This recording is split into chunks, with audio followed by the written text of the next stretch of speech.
Greetings from East Hiroshima, Japan. This is Geaux, and it is exactly 4 o'clock a.m. over here. We've got Game 3 of this away series in Toronto. Game 6 of the season series. The Astros have already won the series, in case you didn't know that. The Astros have already won the season series versus the Blue Jays. So despite the Blue Jays' overall record, the Astros own them this year. We've got 4 of the 6 games won with an opportunity to take 5.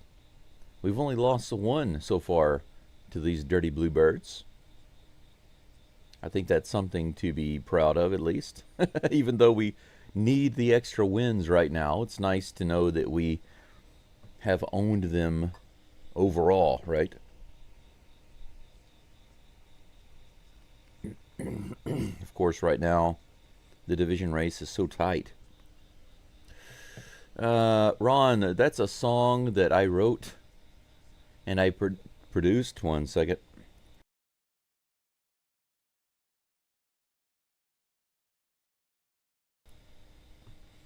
It's a song that I wrote and produced using some software, a combination of software. The actual music and the singing, I used an AI music tool to create. But I wrote the lyrics. I have stopped listening to all music,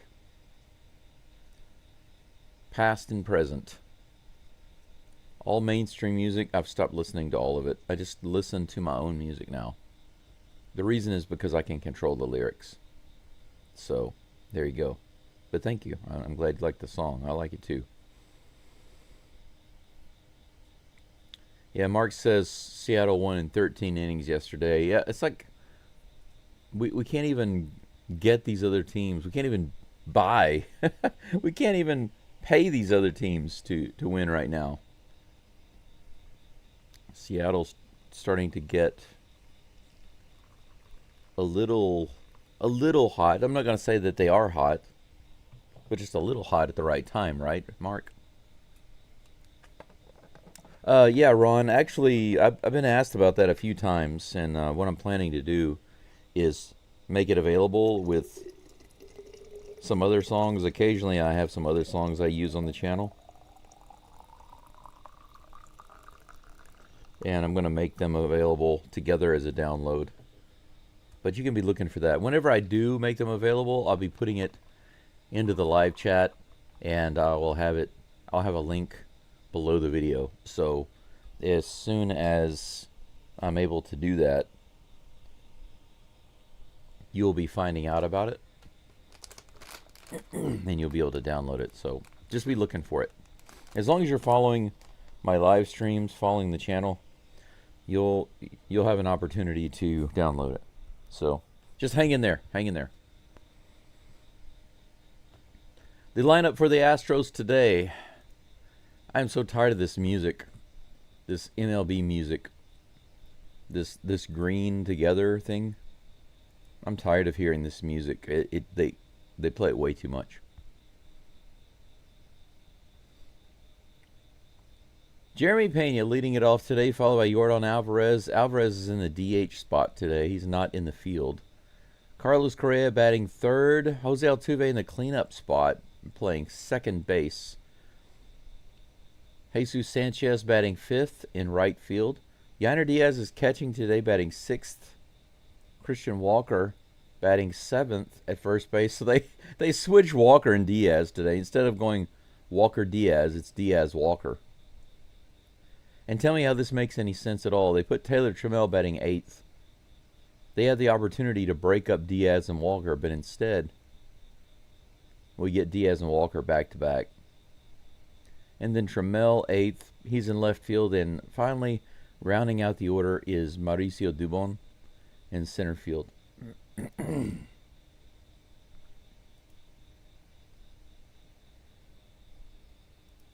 Looks like a beautiful, beautiful day out in Toronto. And yes, today I am well aware that it is 9/11. I had somebody ask me about that yesterday. I'm well aware of that. I won't say too much about it because, you know, this is all about, it's primarily about the game today. They're making a big deal out of remembering 9/11, which is fine.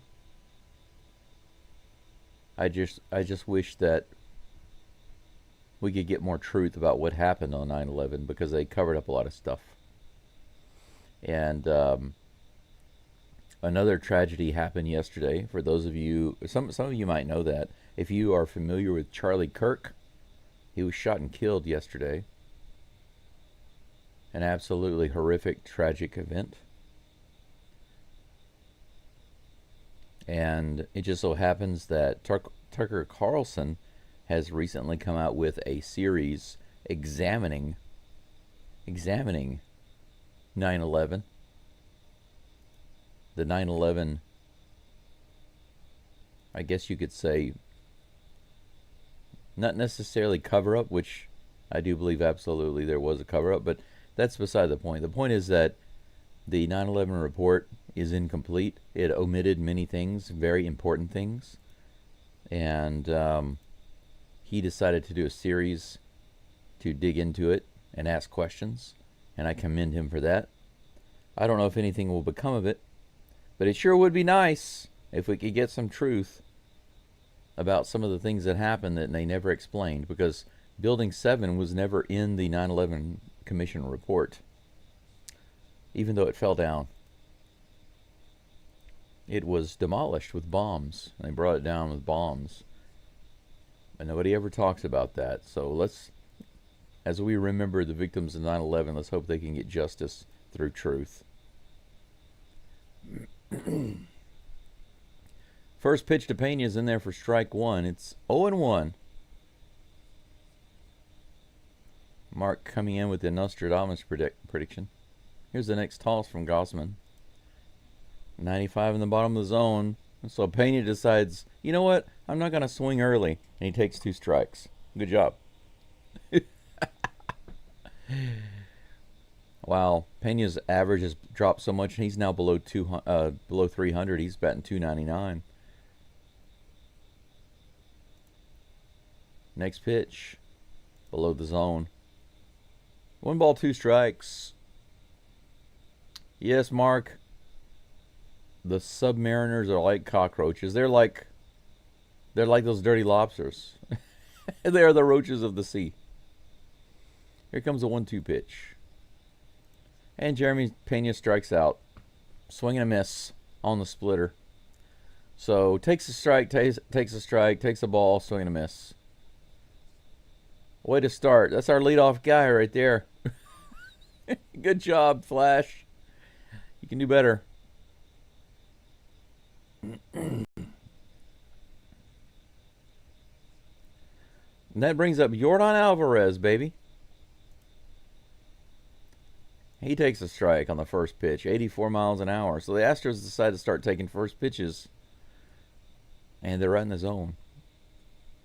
Interesting timing. Walker could sit and Caratini could play. My usual rant, says Eric. You're right, I agree. Swing and a miss, 85 mile per hour splitter on the outside lower corner. Come on, Yordan. Yeah, the like ratio is pretty decent right now. If you haven't liked the live stream, please jump on that early. That is in the dirt. We almost have a repeat of Jeremy Pena's at bat. 1 ball, 2 strikes. At least Jordan swung the bat early. Here's a pitch. A little outside, 2-2. That's a good take. Gregory says the blonde again with the microphone. Yeah, that's not Julia. They'll get the blonde out there in Toronto. Maybe Julia can't get a visa for Canada. Is that right? I don't know. That's hit pretty hard out into left field, but it's going to get a lot of air. Schneider goes into the shadows and grabs it for out number 2. Carlos Correa comes to the plate.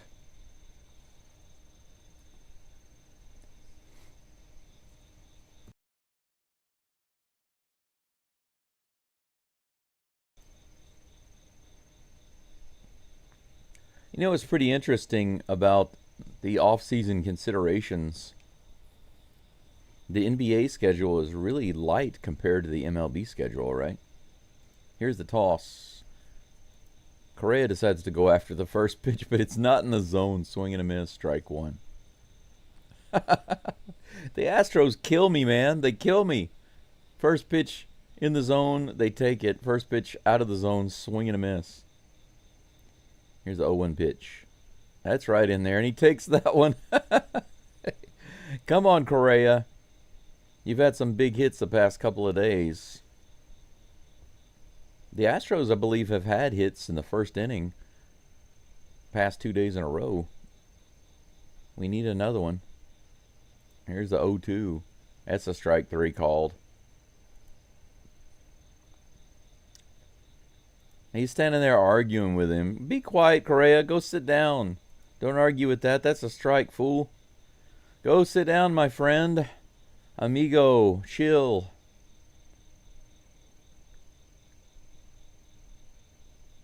Go chill. David says, how's your gizzard?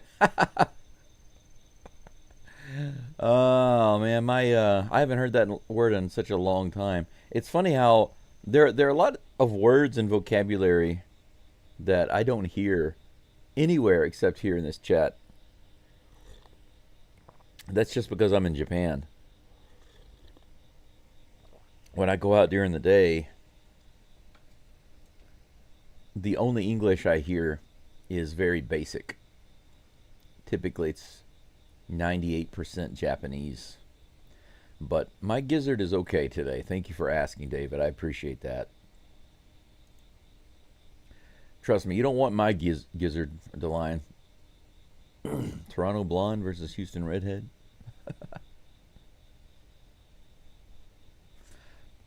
I don't know.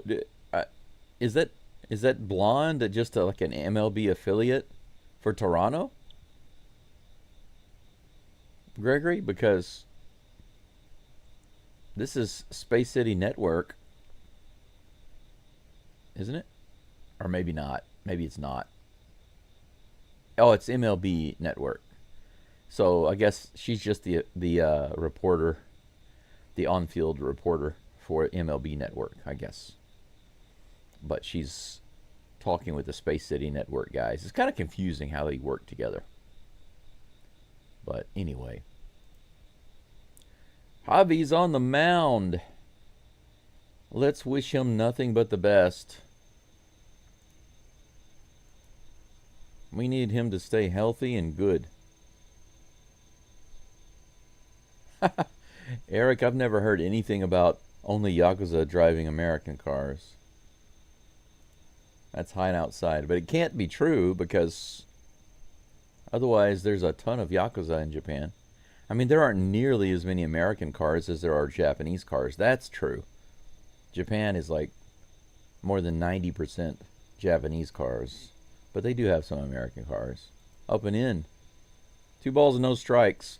George Springer is actually leading it off today. Wasn't he batting second in previous games?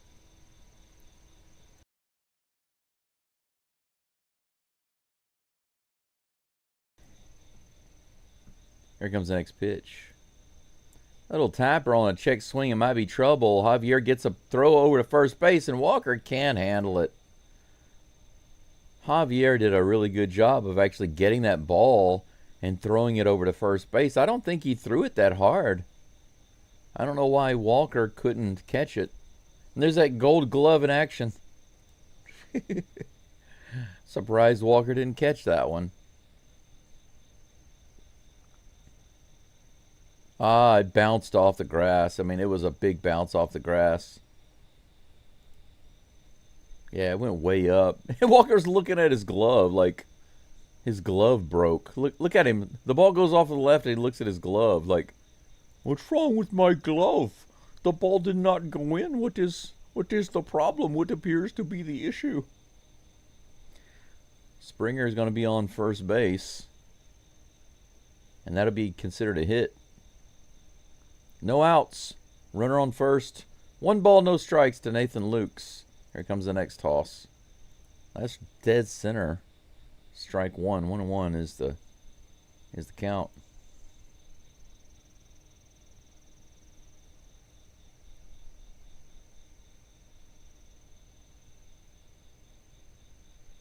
Good looking ladies, Gregory says. Yeah, they're pretty.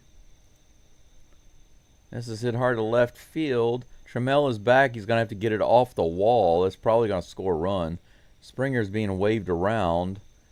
Pena's going to throw it home, but it's way too late. 1-0. So Toronto's the one today that decides to start getting hits in the first inning. Got a double off the wall in left field over the head of Trammell. Fastball high and away. Bounces right off the bottom of the wall.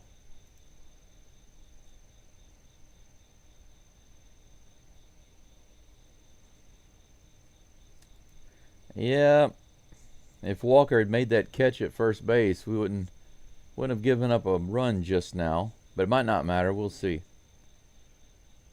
That's hit the other way. But Walker catches that one and he steps on first base, but the runner will go to third. 1 away.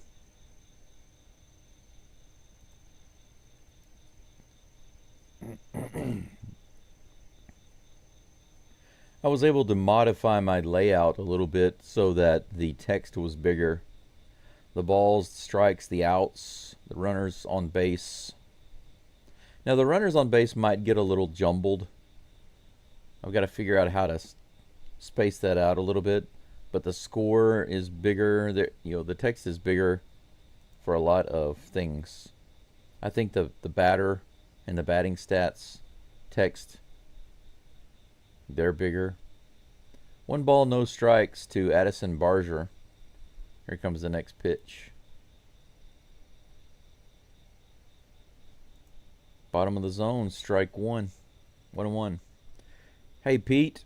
Go Astros indeed. Let's win. Take this mini series. Yeah, I wouldn't mind having Springer back. This is straight up in the air. Who's going to be underneath it? Nobody's going to get it. It's just going to fall. That's going to be a double.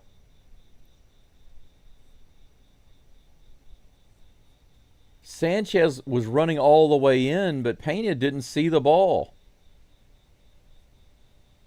Pena came over like he was going to get it. Oh, man, I hope it's not one of those days on defense because look at this. Altuve lets Pena take it, and Pena can't. He doesn't see it. And he thought Sanchez was going to take it. Sanchez thought Pena was going to take it. So we have the bad news bears. That turns into an infield fly double. Can you believe that? An infield fly double. Runners. Another run scores. It's 2-0, and we have a runner on second. Yeah, the curly shuffle. That's exactly what that was. 2-0 on. They call that a hit. That should be an error. Charge 3 errors to all 3 of them. Give 1 to Altuve, Pena, and Sanchez. No, Sanchez doesn't deserve one. He ran all the way in. But maybe Pena and Altuve. It was right there. How do you not get that? 1-0 is the count to Clement. Low and outside. Astros infield not helping Javier right now. Yeah, nyuk, nyuk, nyuk. Whoop, whoop, whoop, whoop, whoop, whoop. If you want a quick summary of how the infield is playing defense right now, that's how I would put it. Whoop, whoop, whoop, whoop. Nyuk, nyuk, nyuk. Fouled off for strike one. 2 balls and 1 strike. Just 1 out. Runner on second. Barger at second. Clement at the plate. Here's the toss. Little high. 3-1. It's going to be a long morning.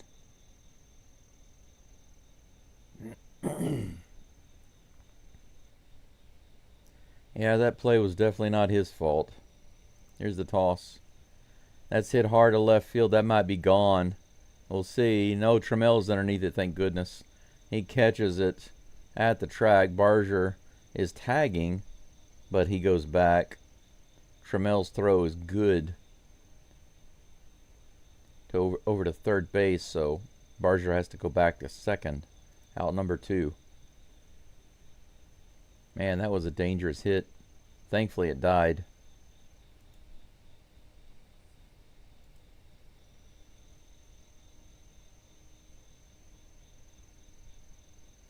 Fool me once, baseball. That's funny. Dalton Varsho is at the plate. Batting .227 for the year. Doesn't mean anything when you're facing the Astros. He could go 4 for 5 today. Here's the toss. Low and inside in the dirt. They say he went. We'll take it. Strike 1.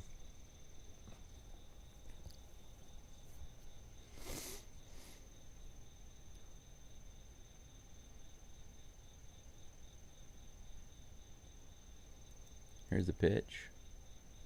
This hit right up the middle, pretty deep, but Dubon is underneath it and grabs it for out number 3. So finally the inning is over. But not before a missed scoop. I missed bouncer at first base and a Three Stooges style missed catch on the infield by the Astros cost them 2 runs. I can't believe the Astros don't have any errors on the board. I can understand why the play between Javier and Walker was not an error, but I don't quite understand why the Astros don't get an error for that fly ball.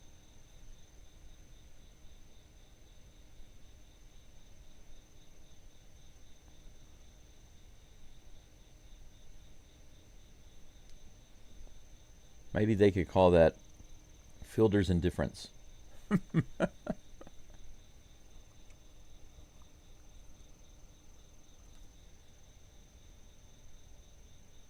How in the world do I get something stuck between my teeth this morning? I did grab a few peanuts, but how do you get a piece of peanut stuck between your teeth? How is that possible? I think I've got a toothpick over here. Yes, I do. Thank goodness. Jose Altuve is due up next, followed by Jesus Sanchez and Yainer McShiner Diaz, who had the game winner yesterday.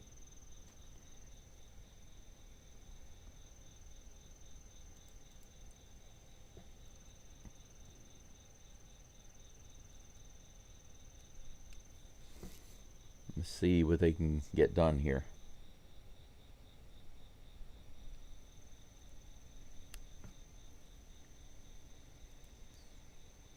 They're showing the home run from yesterday.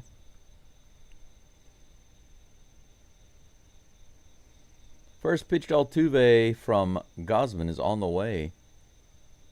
Again, right in the top of the zone for strike 1. Astros continue the tradition this game of taking the strikes on the first pitch and swinging at balls outside the zone on the first pitch. Here's the toss. 94 above the zone. He fouls it off. 0-2.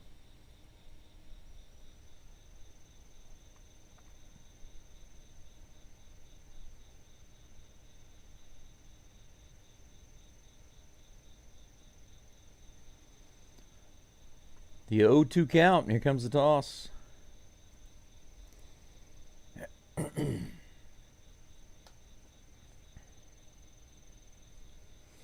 That's right, Gregory. Your damage is done.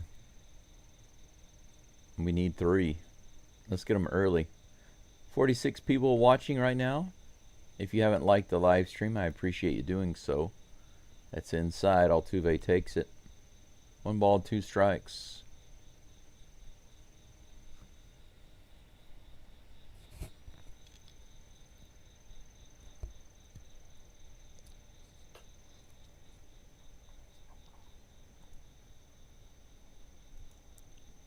.85 mile per hour splitter, if I can talk.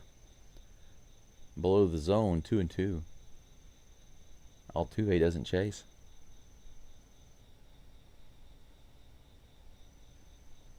Here comes the 2-2 pitch. 84 low and inside, fouled away. Count remains 2-2.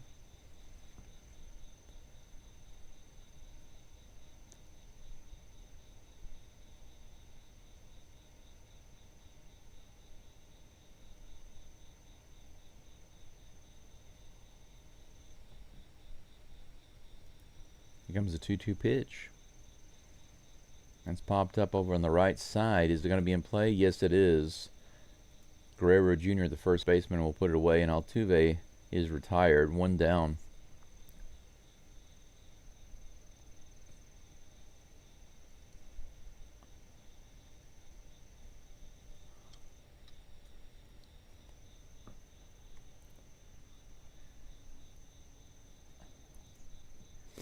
It seems there is a little issue going on with some of the tech. So they are talking with the umpires about it. This is actually one of the things that I can't stand about baseball that I think is stupid. You should never have a problem with technology to stop the game. That's when I feel that baseball has been interfered too much with by way of tech. When they're having to stop the game because they're not getting, they're having a problem with the technology. The pitch comm not working, the replay screen's not working,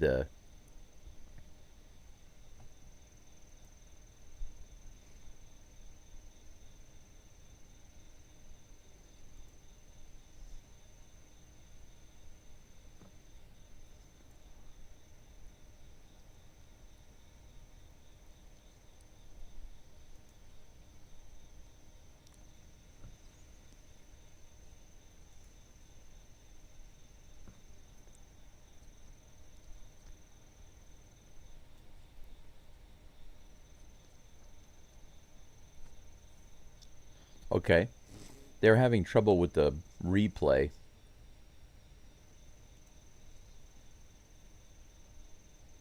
He says now it's working. Of course, thanks for the delay. For no reason. They would do that when our left-handed batter comes up. Sanchez at the plate. 1-0 is the count. 94 on the outside edge. 1-1. It seems they are having trouble with the replay devices in the dugout. Up and in. Strike 2. 1 ball, 2 strikes to Sanchez with 1 out, nobody on here in the top of the second. A 9-pitch at bat? For who? Definitely not for Altuve. Altuve only had a few pitches thrown to him. Here comes a 1-2. Swing and a miss. Sanchez goes down. 4-pitch strikeout. for Gosman. Thanks a lot to the Toronto Blue Jays manager for stopping the game right there. And then Sanchez striking out immediately after. Nothing like getting ready and getting to the plate, and then the opposing team's manager comes out and stops the game. And then after the stop says, everything is okay now. Good job there. Diaz at the plate takes the first pitch right down the middle. There we go again. I think Sanchez so far is the only one that has taken a pitch for a ball on the very first toss. Here comes the 0-1 pitch to Diaz. In the dirt and outside, 1-1.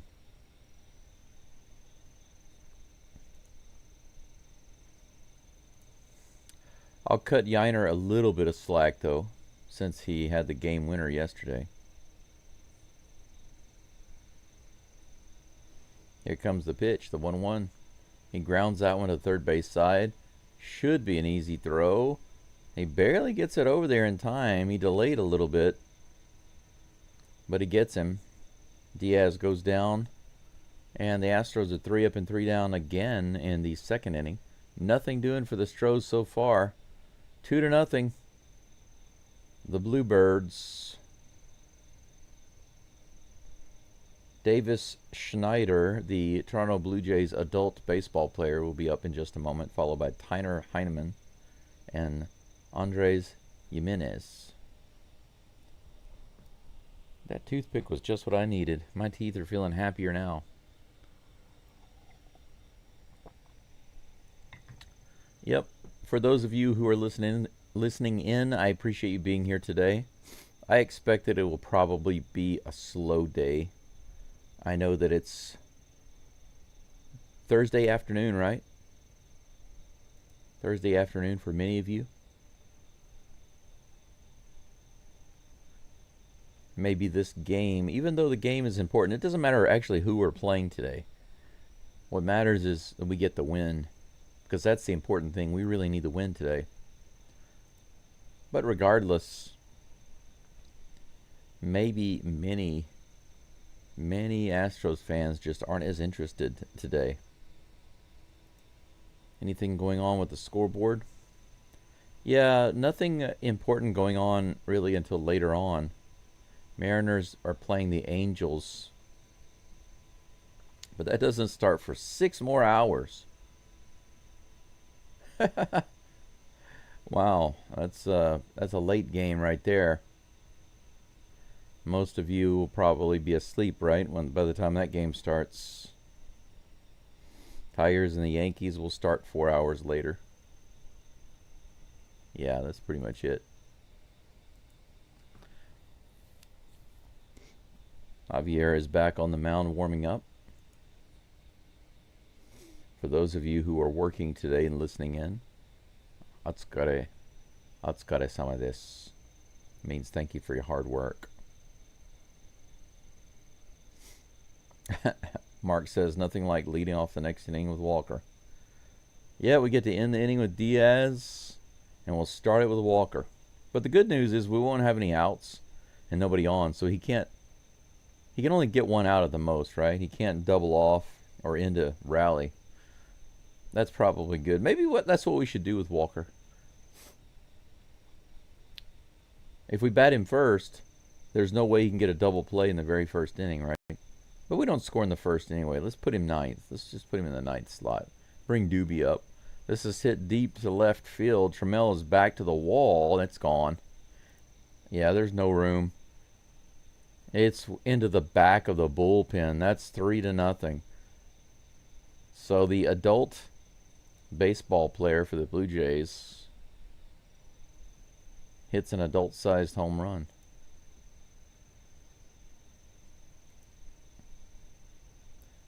Three to nothing. Javier now not having a good day. Not that he was having a good day before, but at least it wasn't on him. Now it's definitely on him. All the way in the back of the bullpen. That was a no-doubter. I don't know why Trammell floated back to the track. Next batter's at the plate. Tyler Heineman.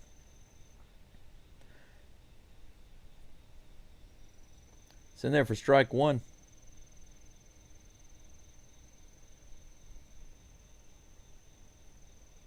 Here comes the 0-1 pitch.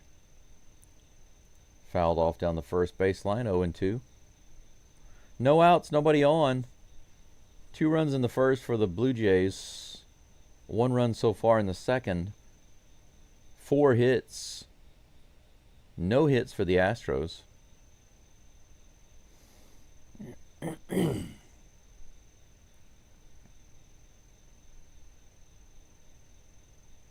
Oh and 2 is the count. Here's the toss. Nice, but fouled away. The changeup in the dirt got him going, but he was able to foul it off. He stays alive.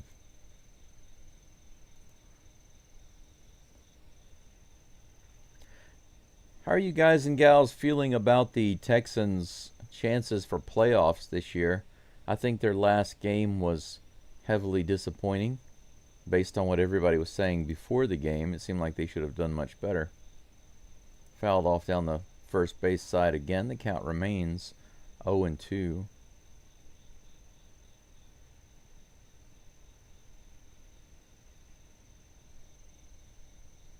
They just gave that foul ball to a kid with a New York Mets jersey on.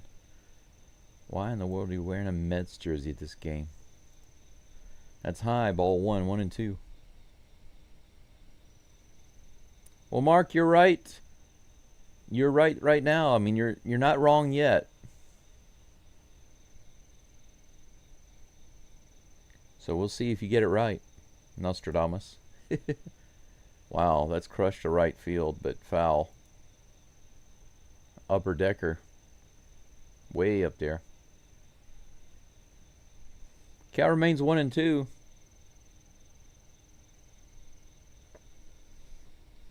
The line says probably the same as the last 2 years.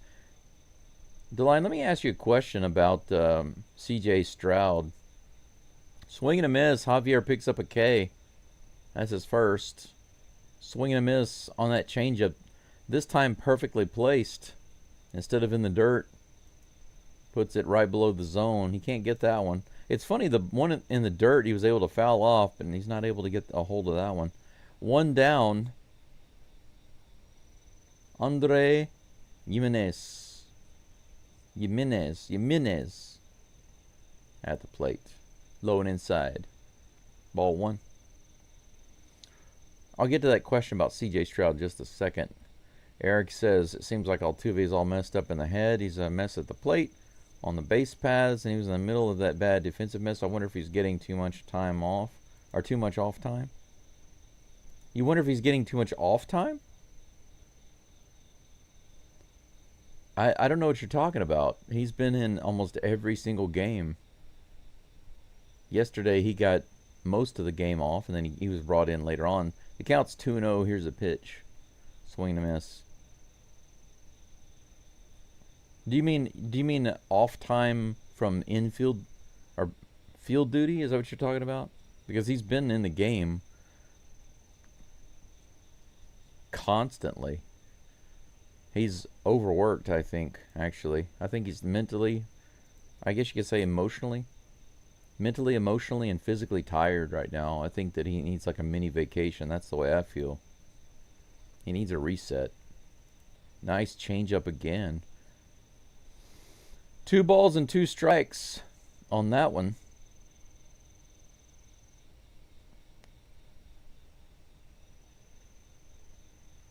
Yeah, I think that Altuve and the rest of the team are going through something right now systemically. I think emotionally and with their systems, their batting systems and all of that. Maybe it's some side effects of that. 3 balls and 2 strikes. That's way outside. It's going to be a walk. A 1-out walk.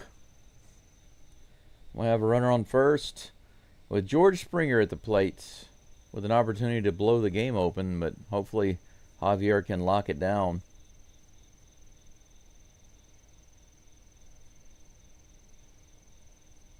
Well, actually, he's been playing second base moderately regularly, but you know, he's He hasn't played left too much recently, Eric.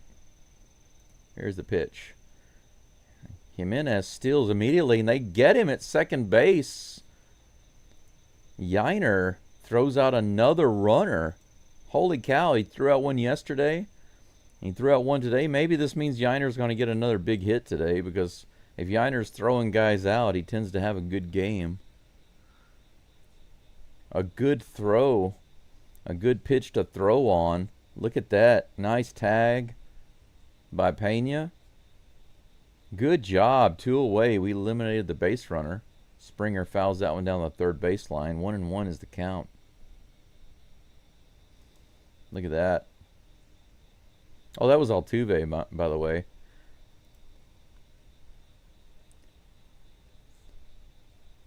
There's Altuve making the play, Eric.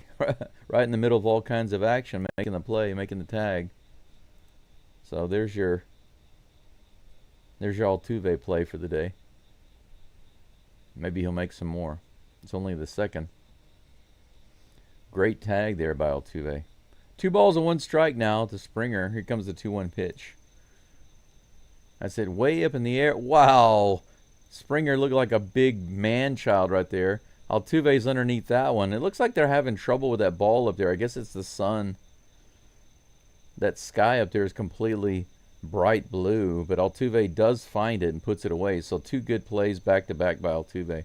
There you go, Eric. There are your great defensive plays by Altuve. He makes a great tag at second base, and then he catches a high fly ball from his old buddy George Springer to end the inning. All right, so that could have been worse. A solo homer, 3-0, 4 hits for the Blue Jays. The Astros come to the plate in just a moment, starting with Christian Walker. The Tram, we'll see if the Tram is going to make the rounds out of the station today. Taylor Trammell, and then Mauricio Dumont, doobie-doobie-doo. Diaz drinking the Canadian water. Okay, here we go. Welcome in, Prodigy, by the way. Okay, so here's my question. For those of you who follow the Texans and know C.J. Stroud, let me ask you a question. And don't torch me when I ask this question. You got to understand, I haven't been watching the Texans games. I've told you this before. I haven't been watching the Rockets, and I haven't been watching the Texans. I do occasionally check to see how they're doing, because I wish them well, and it would be nice to see them win for the simple fact that they are Houston teams. And I will always have an affinity for Houston teams. That's why whenever people ask me, why don't you like the Saints? You know, why don't you follow the Pelicans? Why don't you like the Louisiana teams? Because when I lived in Louisiana as an adult, I would always root for the Louisiana teams to lose. The only Louisiana team that I actually root for is the Louisiana Tigers, or the LSU Tigers, right? Not Louisiana, but the LSU Tigers. LSU college football is freaking awesome, okay? It's just awesome. It's a great experience. I love it. And my brother took me to a game a long time ago, and after that I was like, man, this is really cool. I like this. Christian Walker hits it to center field on the very first pitch. Well, Walker kind of breaks the trend there of taking a strike or swinging at a ball on the first pitch. He hits it pretty deep, but it's picked up right at the warning track for out number 1. Well, he did a little something. Taylor Trammell comes to the plate. Let's see what the Tram can do. But I said all of that to say this. I don't know anything other than fringe information. Trammell takes the first pitch for a strike. We're back to this. 0-1 is the count. So all the information that I really know about the Texans' performance and Stroud is just kind of the results. You know, I hear some of the hype, and then I see the results. That's pretty much it. I'm not seeing how they're playing in the games. But I will say this. So far, the hype and the results that I've seen remind me of another situation. And I wanted to see what you guys and gals think, because you understand it a lot better than I do. On the 0-2 pitch, Trammell bounces it to second base, and they toss it over to first, and that's out number 2. 2 up and 2 down. Doobie comes to the plate. So my question is, think about the Cowboys. Do you remember whenever the Cowboys transitioned away from Romo and basically said, Prescott is our guy, and there was a big hype around that, and they thought that they were going to be playoff contenders and all that. And of course, the Cowboys have done nothing but disappoint year after year with Prescott. Strike 1 to Doobie. Here comes the next pitch. This is grounded to the left side. Third baseman dives for it and gets up and makes the play. Astros can't even buy a hit. 3 up and 3 down again. That's 9 straight batters retired by Gausman. Astros are having to rely completely on luck to score runs, but that's nothing new. No hits, no runs for the Stros. We're down by 3 going into the bottom of the third. So I just wanted to know, do you think that it's a fair comparison? If we look back and we see everything that's happened between the Cowboys and Prescott and the expectations and the Texans with C.J. Stroud and the results so far, what is your opinion about that? Because there's always so much, belief and hype, but then the results just don't meet that. You know what I'm saying? But once again, like I said, it's just my outside perception. So I'm interested to hear what you all think. It just came across my mind recently, and I think it was because of that last loss that the Texans had. You know what I'm saying?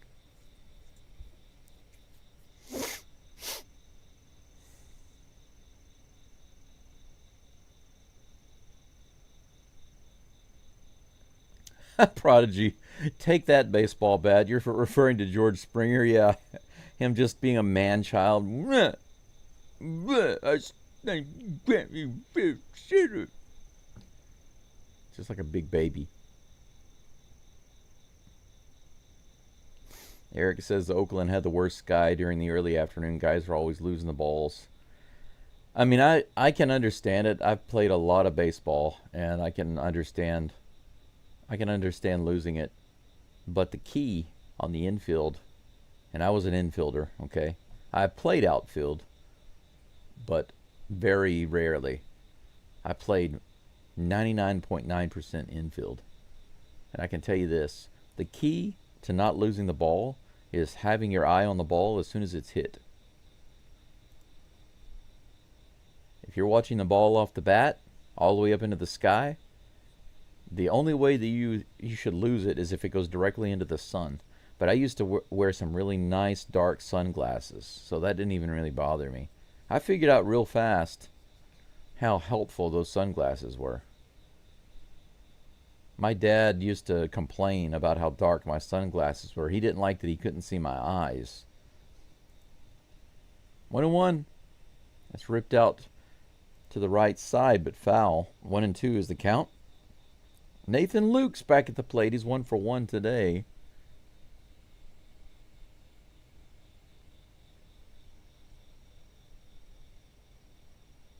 Jeff in the zone.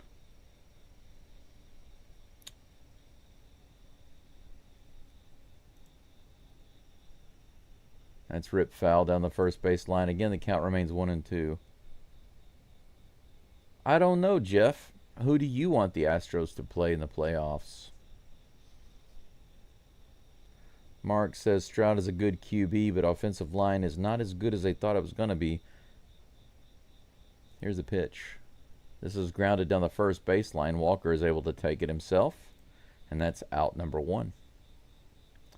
That's a nice result. Vladimir Guerrero Jr. due up, followed by Addison Barger. You know, Mark, the other day I did listen to a little bit of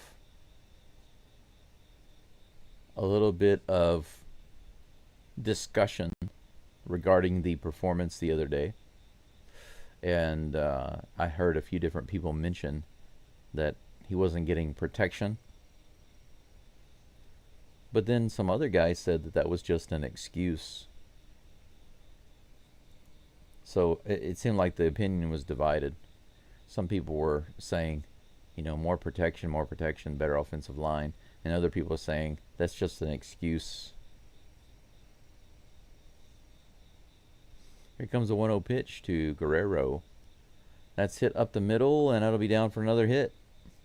Hit number 5 for the Blue Jays. Doobie brings it in relatively easily. We have a runner on first with 1 out.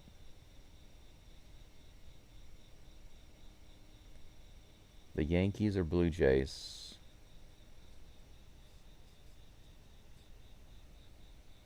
Are you a longtime Astros fan, Jeff, or do you like another team? Mark says the starting punter for the Washington Commanders has more passing yards in NFC Championship games than Tony Romo and Dak Prescott combined.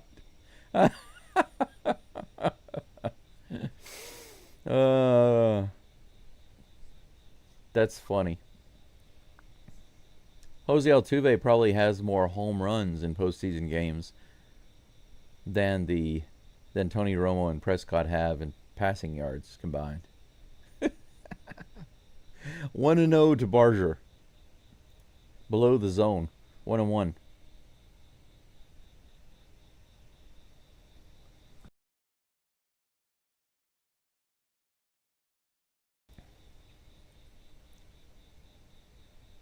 Two balls, no strikes. Runner on first with 1 out. Here's the pitch from Javi. That's in there. Nice changeup. Strike 1. If you're a Blue Jays fan, let me ask you this. Would you want to see the Astros again in the playoffs, or would you rather see another team? Guerrero with the lead off. Here's the 2-1 pitch. Nope. Javier goes over to first. Junior is back. Hey, Daryl, how's it going? Good to see you. Yeah, we're in a little bit of a bind right now. Despite the solo homer in the second, otherwise it was a pretty good inning. Much better than the first. This one, we don't know. We'll see. He got a quick out and then a single up the middle on a line drive. 2 balls and 2 strikes to Barger.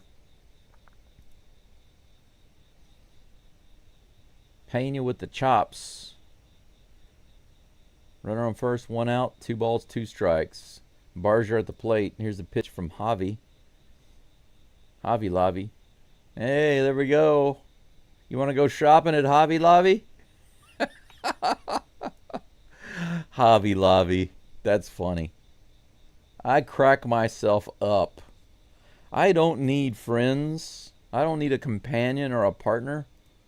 I'm perfectly fine out here in the countryside by myself because I make myself laugh so much. 2 away. Clement at the plate. He flew out his last at bat. Takes that first pitch 1-0. Jeff says, I want to play the Astros. Really? The Astros have done really well overall against the Blue Jays this year. The Blue Jays have only won 1 game in the series. 79 up and in. I thought you'd pick somebody else. Maybe there's another team that the Blue Jays own that would be a better selection. Daryl says, I got friends in low places. I've got 3 best friends out here. I live with my 3 best friends. Me, myself, and I. Here's the 1-1 pitch. Ooh, nice. Up and in on the 93-mile-per-hour sinker. Foul tip into the glove of Diaz. 1-2. I got friends in low places. My gosh. I hated that song so much because I couldn't stop hearing it back in high school. It was just non-stop being played everywhere.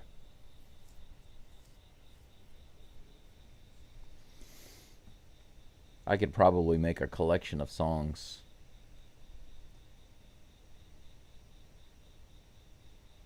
That I'm tired of hearing just because they were worn out so much. 2 balls and 2 strikes with 2 outs and a runner on first. Here's the toss from Javi Lavi. That's grounded to third. Craig grabs it and goes to second, and Altuve snatches it for the out.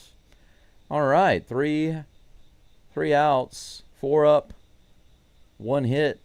No big deal. Best inning so far for Javi. So Javi getting better as the game progresses. He gives up 2 hits. I'm sorry, let's see. 3 hits, I think, in the first and 2 runs. Then he gives up a hit, 1 run in the second, and then another hit, but no runs in the third. So he's improving as we go along. Maybe in the 4th inning, no hits, no runs, no walks. Or no hits, no runs, 1 walk. And then after that, it's no hits, no runs, no walks. If the progression goes the way it should go. So he will also start tacking on strikeouts. So starts off like this and goes like this, maybe. Or maybe just goes straight down.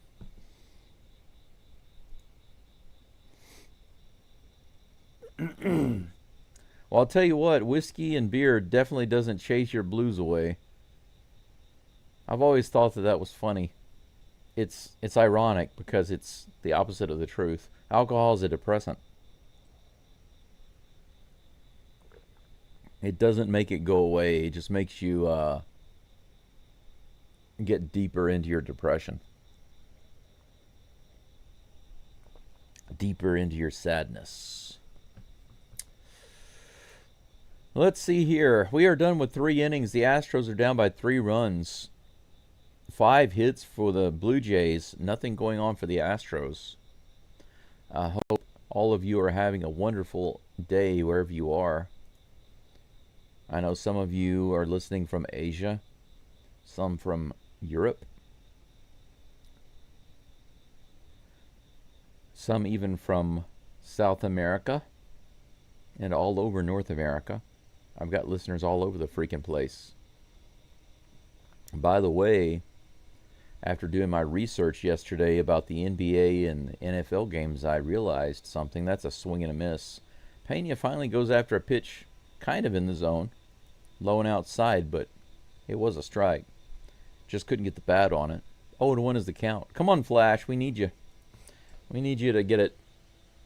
We need you to find it again. Pena has largely lost his luster since earlier this year. He needs to come on. If Pena continues to lollygag, 1 ball, 1 strike to Pena. It could work out in the Astros' favor if he goes into a big slump. Hey, that's not a slump right there. A line drive to left field. Pena rips it through on the 1-1 pitch. And we've got our leadoff base runner. That's the first hit for the Astros today. So Pena becomes our first base runner and first hitter.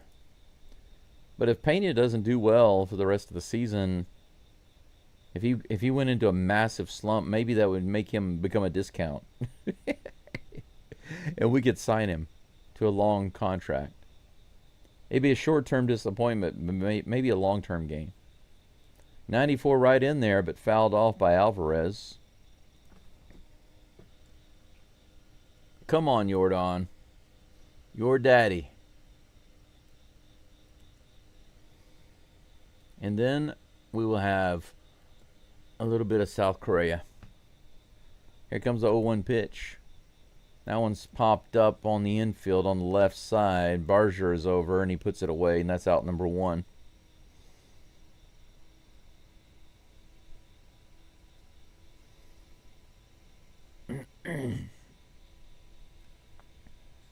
Yeah, Pena got around on it. That was the... they're showing the highlights. If I'm not mistaken, Correa hit his first home run, his 100th home run, and his 200th home run with the Astros. Look at that. How about that? Very first pitch, South Korea goes opposite field. And that's the second hit. The Astros have runners on the corners. Pena books it all the way around a third. Good hustle by Pena. It's nice to see that. How about that?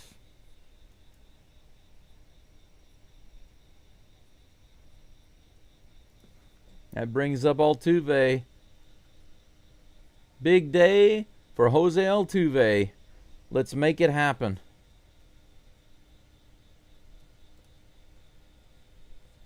Come on, bro. Altuve pops that one up on the right side. Is it going to be playable? Guerrero's over. Oh, my gosh. He makes the catch over his shoulder. Pena holds up. One pitch, and he fouls out. Breaking my heart. My heart is broken for him. Nothing pains me more than to see Altuve go through an extended... I mean, look at this play even. It was not even an easy play. So the Astros can't catch a ball in the infield, but Guerrero can catch one over his head in foul territory right next to the wall. Kind of ridiculous, right? I mean, I know that it's not as same as it seems, or different as it seems. I know that these are... It's not as similar as it seems. It depends on how well they can see the ball. Sanchez is at the plate, takes that first pitch for ball one. Come on, Jesus. We need you, buddy. 2 outs and runners on the corners. Drive us in some runs. Here's the toss from Gosman. 84 below the zone. Swing and a miss. 1-1. How many people do we have following along right now? 78 and only 40 likes. We're at basically 50%. Make sure you like that live stream as soon as you get the opportunity. 95 on the outside. He held the bat, but it doesn't matter. Umpire says that's a strike. 1 ball, 2 strikes. 2 hits now for the Astros. We've got runners on the corners. Don't leave those lobsters because they're in the boat. We got 2 in the boat. Just bring them home, Captain Sanchez. Here's the pitch. And he doesn't. He loses the lobsters. Swing and a miss. Right on the outside edge, 94 miles an hour. Gosman strikes him out and then does a fist pump. Gosman is excited. He gets through 4 innings. Astros pick up their first 2 lobsters of the game. I'm sorry. Those aren't the only 2 lobsters. We got more than that because we had other guys come up and do nothing. That's actually 5 lobsters for the Astros. Just as quick as that. 5 opportunities missed by the Astros already. Now, the Blue Jays also have 5 missed opportunities, but they've also brought in 3. So that's no problem. But the Astros have 5 opportunities and haven't capitalized on even 1. 3-0 going into the bottom of the 4th. That was the most disappointing inning. The first inning was not the disappointment. The disappointment for me so far was that inning. Getting guys on base right off the bat, runners on the corners, and then just stranding them.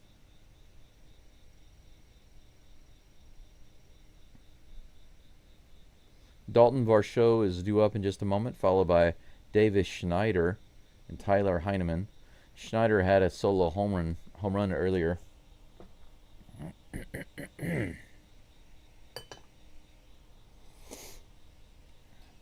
Time for some weak coffee.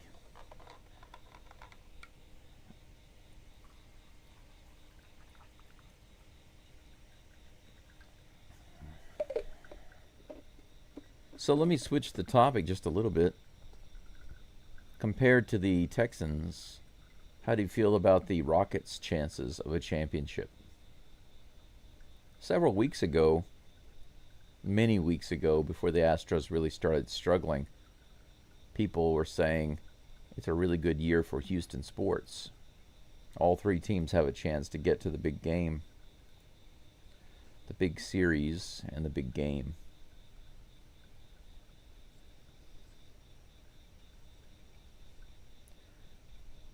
Astros putting a big question mark on that opinion.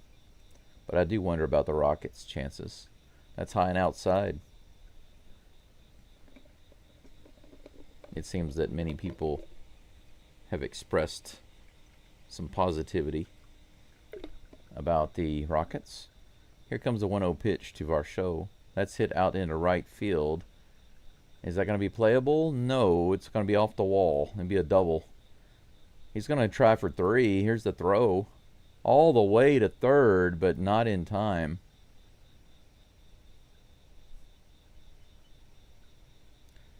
That was not a bad throw. So the Blue Jays start off with a triple. Man, that didn't even look like a big swing. It was just off the sweet part of the bat. They couldn't get it. Neither one of them were expecting. They were looking at each other like, who's going to get it?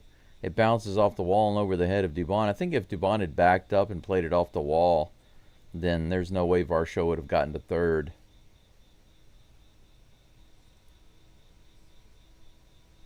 Heineman is at the plate. Takes that first pitch outside for ball 1.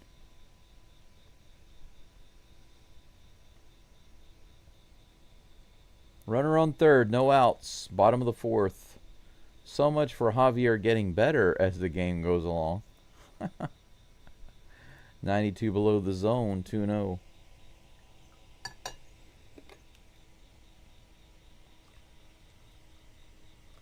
All right.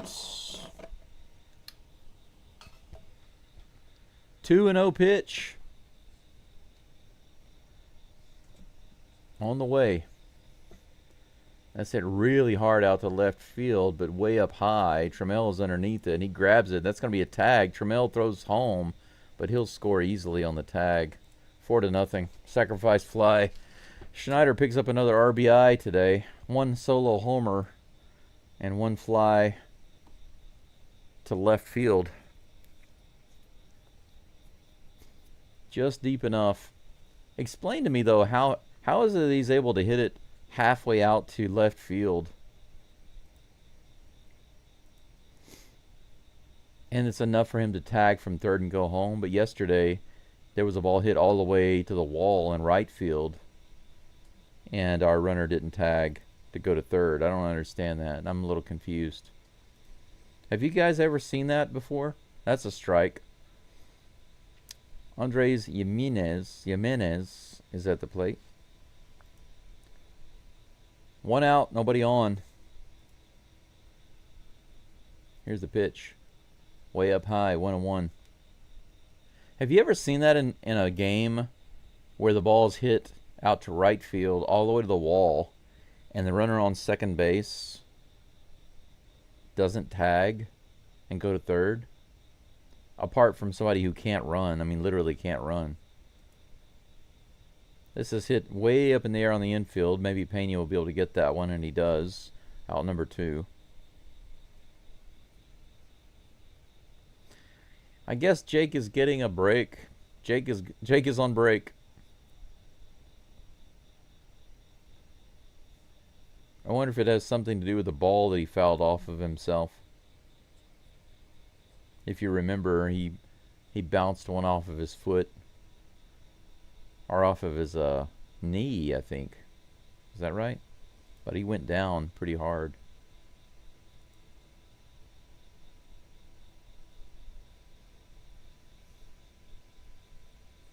One ball, no strikes to Jimenez. 2 away.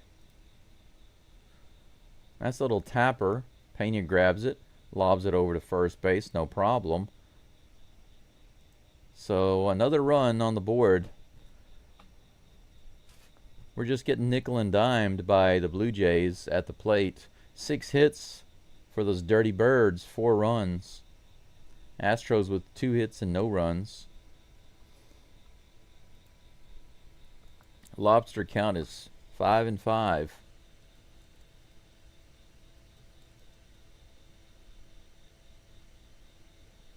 It's even.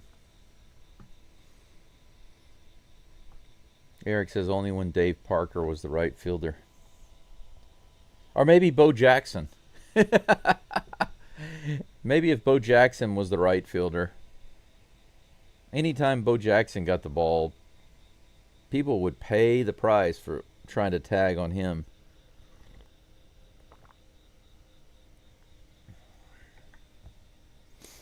I wouldn't mind seeing that, actually.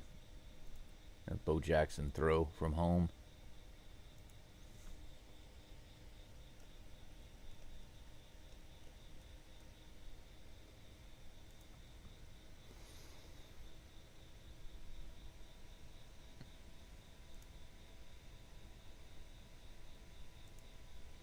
Check this out.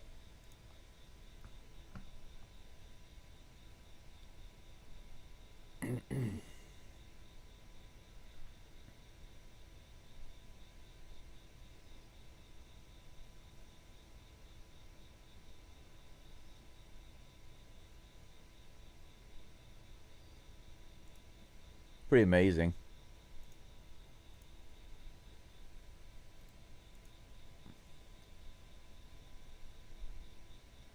Yeah, they're going to show the replay here. Check this out.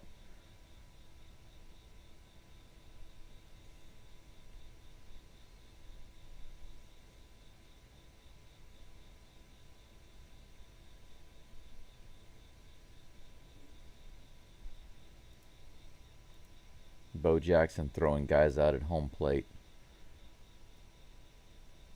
Man, I really miss Bo Jackson. He was so amazing, wasn't he? Talk about an athlete. 0-1 is the count to Yainer Diaz. Here's the pitch. He hits that one up into the air in center field. Center fielder is underneath it. He puts it away. One down. Christian Walker comes to the plate, followed by the Tram.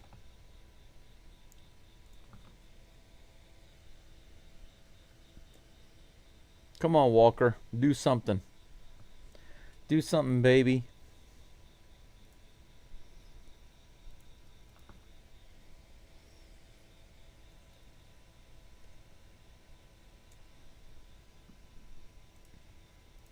First pitch to Walker on the way. 95 right in there. Strike one. You know, at any given moment, Walker could hit a home run. You never know. Speaking of the Tram, I'm going to show you something in just a minute.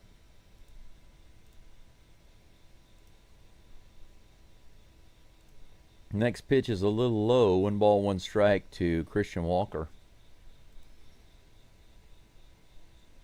This right here is a Hiroshima City Tram. Here's the next pitch. Did he go?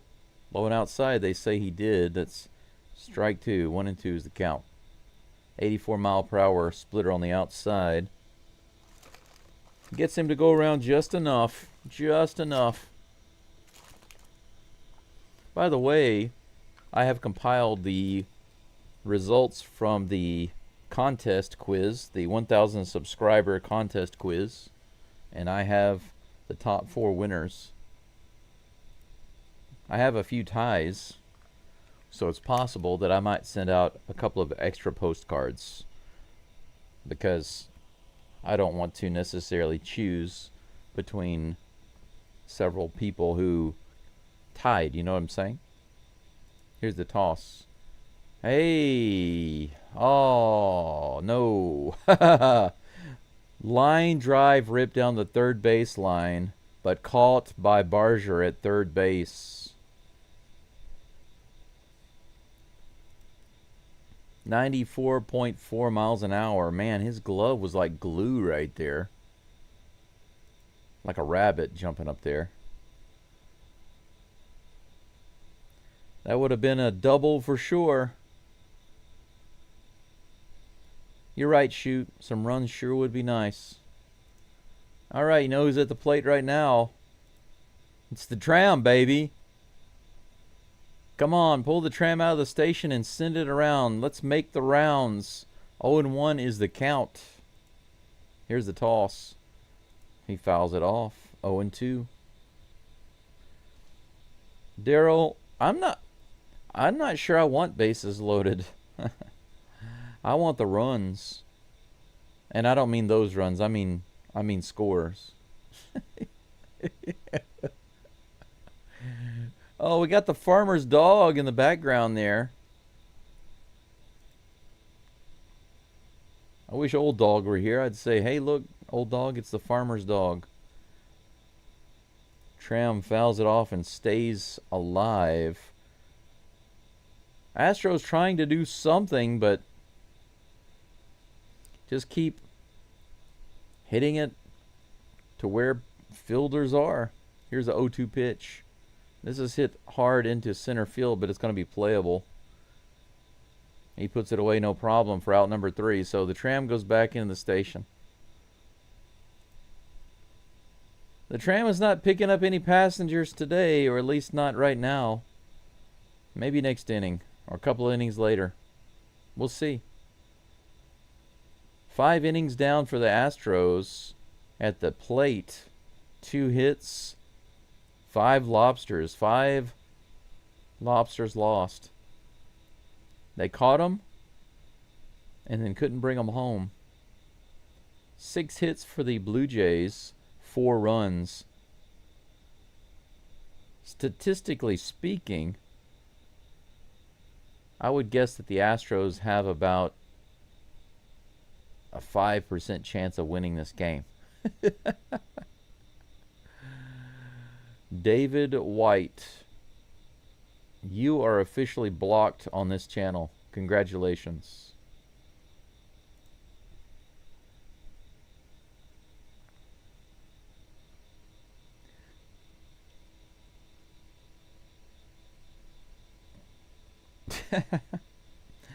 Eric says, Christian, you strike out way too much. Sincerely, Rob Deere and Gorman Thomas.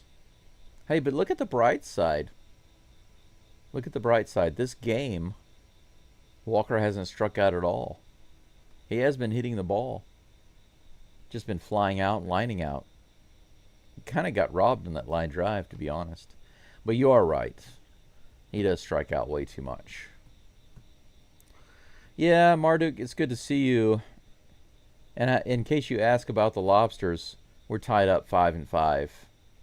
The difference is that the Blue Jays have been able to bring some of those home. But yeah, Javier got into a little bit of a pickle in the first inning. It wasn't all his fault. A little luck for the Blue Jays and a defensive blunder on the infield by the Astros, and that led to them getting 2 runs. But after that, it was really on him. He gave up a solo homer and a few more hits that led to another run in the 4th. We are now in the bottom of the 5th, and George Springer is at the plate. That's bounced down the third baseline, foul for strike 1.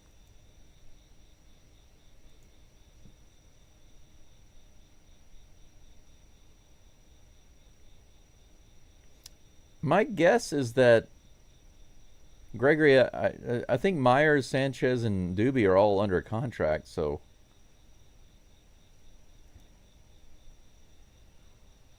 if I had to choose one of those guys to keep, like if we lost all of those guys and I had to choose one guy to keep, I would choose Myers. I wouldn't choose Dubon, even though I like Dubon a lot. And I have hopes for Sanchez. There's no way I would choose anyone over Myers. Even Valdez, he can go. Swing and a miss. Foul tip called by Diaz. Strike 3. A 3-pitch strikeout against George Springer. How about that? Fastball, 91 miles an hour, up and away. There was nothing complicated about it. Just a well-placed fastball. He tried to go up and get it. Couldn't do it. 1 down. Nathan Lukes comes to the plate. Here comes a pitch.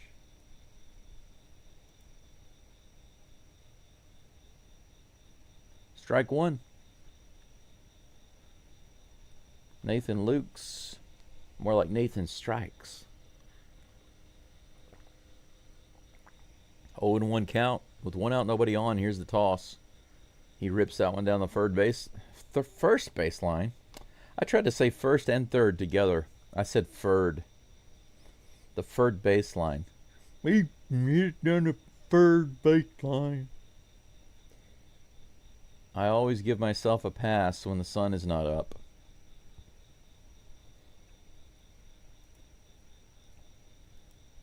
Luke calls a timeout, steps out of the box, and wants to rethink things. The count is 0-2. The 69th pitch is coming up in just a moment. Prodigy says Rob Deere had a heck of an arm. Could gun down players at the plate. Rob Deere also hit a lot of home runs. Gorman Thomas led the league in homers like 2 or 3 years. In the dirt, ball 1-2. Yeah, Eric says they were both fun to watch, but all those strikeouts. Yeah, I don't think that Christian Walker is ever going to lead the league in home runs. Even on his best year, he will never do that. Here comes the pitch. 79, he knew that was a strike. Nice Swiffer. How about that? Javier with a Swiffer that came out and went back in. It was a little bit of a swooping motion. Gets the K. Beautiful. Right across the waist there. Yeah, he didn't like that too much, but that was on him. Two strikeouts? That's grounded towards Pena. The very first pitch to Guerrero. That's a big out right there.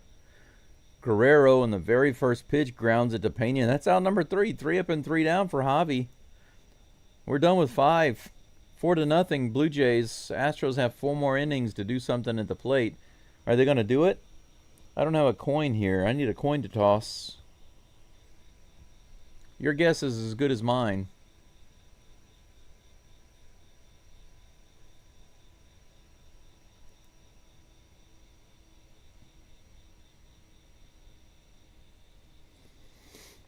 Marduk says, all I know is Texans were 3-17 3 years ago, and since went 10-7, 2 seasons with back-to-back playoffs since the Ohio State University Stroud arrived. Okay, well, that's definitely an upgrade. That's for sure.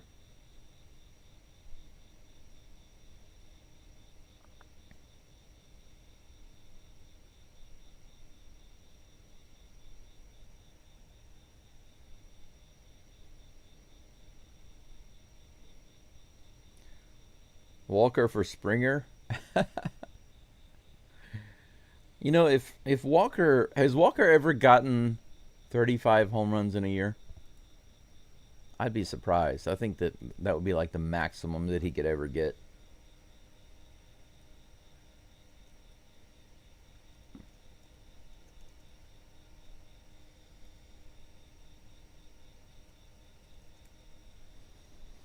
Let's see.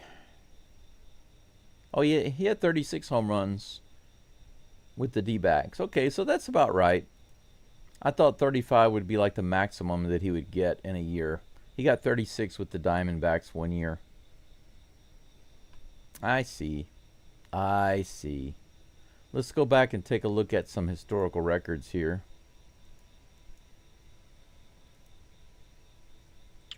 Home runs. 29, 7, 10, 36. Yeah, 36 was his most. But he's only been over 30 twice. 33 in 2023, 36 in 2022. He only had 26 in 2024. This year, 22. So he's been going down recently. Doobie at the plate takes the first pitch for strike 1. Here's the next toss. That's fouled off.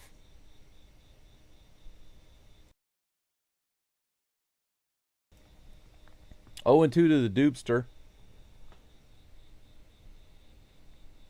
Yeah, I think we missed his best years, Prodigy. Walker did have some good offensive years, a couple of them. But he's been going a little downhill since then. Line drive to the right side. Doobie misses a double into the corner. Almost had a Doobie double. Yeah, Eric, I just looked that up. I just looked that up online. That's what I was just reading right here on the MLB website. That's fouled off. Count remains 0-2 to Doobie. Yeah, he had a couple of years where he did much better. He had 36 and he followed it up with 33, but after that he went under 30 and he's continued to go down. He was down to 25 and this year he's at 22. He's fallen off. Doobie fouls it off again on the right side.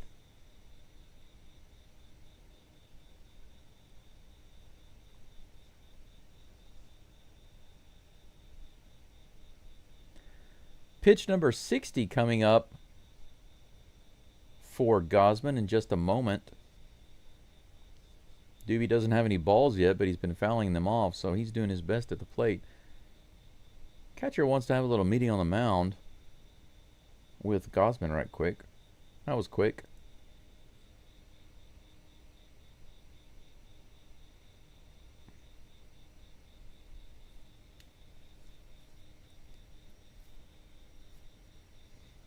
Maybe what he meant was that they only won 3 out of 17 games. Maybe that's what he meant. 0-2 pitch to Doobie on the way.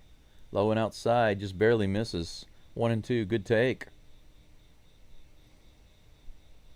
DeLion says, I expected Walker to hit 30-plus homers and have a .250 average. If he doesn't do some clutch hitting, Paredes is looking like a first baseman.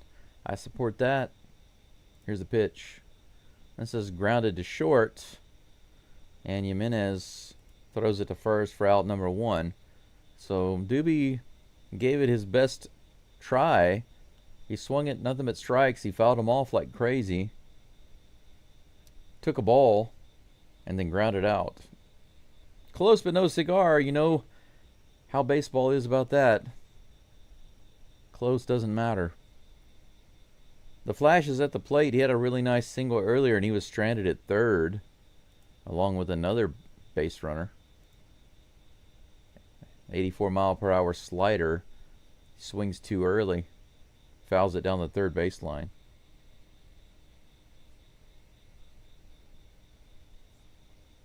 Okay, so the Texans played 16 games in 2022. You're close, though, if you think about it. Winning 3 out of 17 is pretty close to 3-13. Pretty close. I assumed that's what you meant, but close enough for me.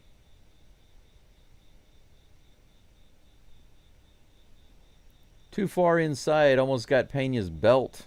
1 ball, 1 strike. Eric, that's unfortunate for a lot of players. A lot of players do get to be like that, you know. Fouled back. 1 ball and 2 strikes. That's one thing I really can't stand about sports. Who started this trend of you're going to get this much money over the next 5 years or the next 8 years or the next couple of years, no matter what you do? Who came up with this stupid idea? I mean, I wish I could. Why can't I get a contract like that in my career? Inside on the fastball, called strike 3. Too close to the zone to be laying off, Mr. Pena. That's out number 2. Pena goes down looking.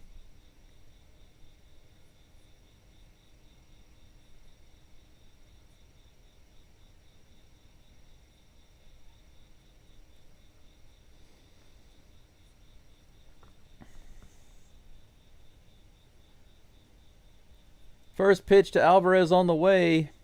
You know, I wore my Air Jordan shirt because today I thought that Jordan would actually have a bomb. I just had a feeling. I was like, which shirt am I going to wear today? I want to wear the Jordan shirt. 94 on the inside corner. Strike 1. Well, if there's a tied game, Marduk, then that is 17 games. So you could say that 3 and 17 doesn't mean 3 wins and 17 losses, but 3 out of 17, right? That's fouled off into the stands on the third base side. Got around just a little too late on it. 1 ball and 2 strikes to Jordan, 2 outs, nobody on. Yeah, Marduk, he is smoking the hitters, but because the Astros have the systemic hitting issues. That's a strike 3. Jordan goes down looking. 98 miles an hour in the bottom of the zone. Jordan takes it. Astros look so uninspired. Just standing there taking strikes. Pena takes a strike 3. Jordan takes a strike 3. That's it for the 6th inning. The Astros only have 3 more opportunities at the plate. It's 4-0. They only have 2 hits on the board. That's it. Addison Barger is due up in just a moment, followed by Ernie Clement and Dalton Varsho. I'm not surprised. Are you surprised, Marduk, that Gausman is smoking our hitters? If we were blowing him up and knocked him out of the game early, I wouldn't be surprised. If he smokes us, I'm not surprised. Nothing surprises me with the Astros. Nothing at all. It's not a... Now the difference between my opinion and I guess you could say a negative opinion is that a negative opinion would say the Astros are terrible, we can't win, nothing we can do, they suck, they won't get in the playoffs, they're screwed this year, forget it. That's negativity. But the truth is the Astros really are bipolar. Now when it comes to the pitching staff, I give them a much bigger pass than I do the batters because the batting problem could be fixed. The fact of the matter is we've got a bunch of talented guys in the lineup who should be hitting the ball, but they're not. As a whole, they're not. Every once in a while, they'll have a game where they come out and they just get a whole lot of hits and a whole lot of runs, but then the next couple of games, they can't hit the broadside of a barn. Why is that? Is it because they're, quote, in a slump? No, it's not. It's not a slump. It shows a systemic hitting problem.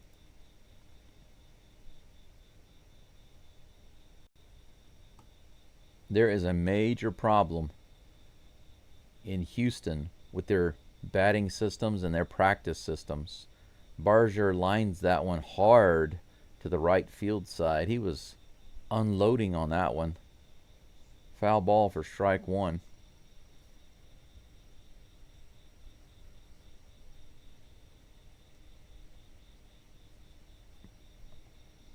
Annie, that I don't understand what that means. I get your first comment, but your second comment doesn't make any sense. 1 ball, 1 strike now to Barger with that one. You said when the Astros start over again, they're going to be the same story. What does that mean? Explain. Here comes a pitch. Fouled off. 1 ball, 2 strikes. Marduk says systemic hitting issues is a kind of way to put it. They lost mojo. Need some kind of major league ritual to get rid of the negative energy. Yeah, they need to call a lady from New Orleans to come and do some voodoo, right, to get rid of the curse. McCullers is warming up in the bullpen. It looks like the Astros are planning to bring him in as a bridge reliever. Here's the 1-2 pitch to Barger. Barger is trying to unload, man. He's just taking big swipes at that pitch, or at the pitches. Count remains 1-2 as he fouls that one off.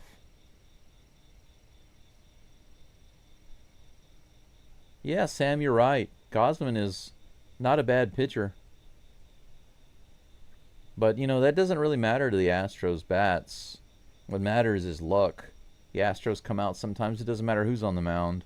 They just light them up. But then they come out against a guy who's got an 8 ERA or a 7 ERA, and he gets almost a no-hitter. So that's indicative of systemic hitting issues. Fouls it off again. 91 up in the outside corner. 77 pitches now for Javier.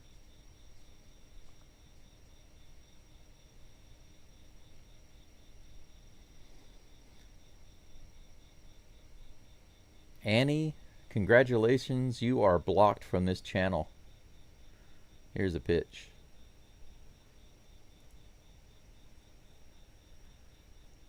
I don't allow disrespectful or stupid comments in my channel.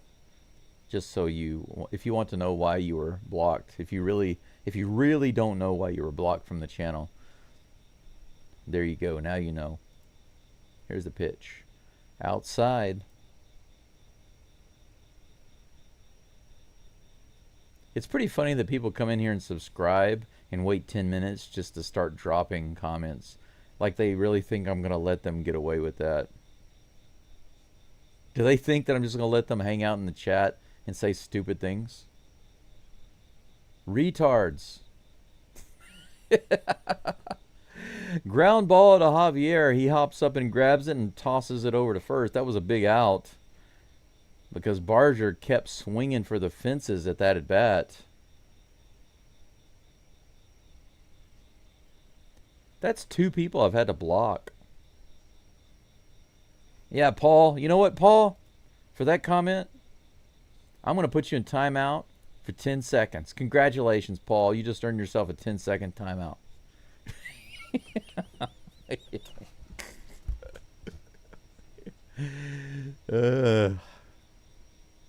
I hope you learn your lesson, mister. 0-1 is the count to Ernie Clement. Or is it Clement? Clementine? Swing and a miss. 93 at the top of the zone. 0-2 is the count.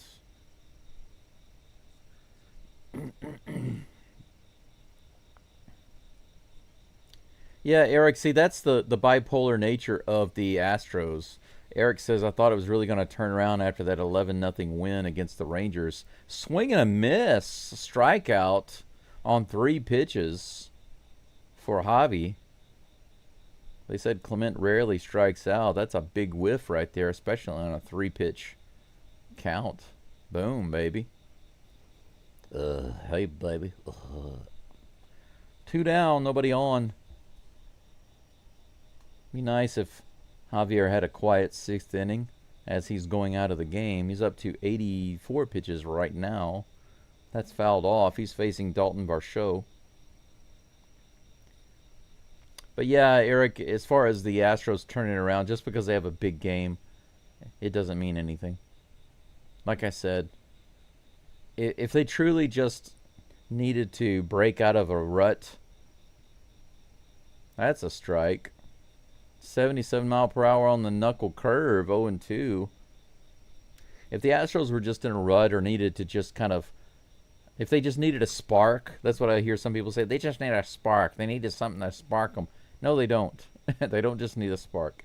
You can have all the sparks you want, but if you don't have a system in place that works and you're not disciplined and accountable to adhering to that system, then you are just out of luck. Here's the 1-2 pitch to Varsho.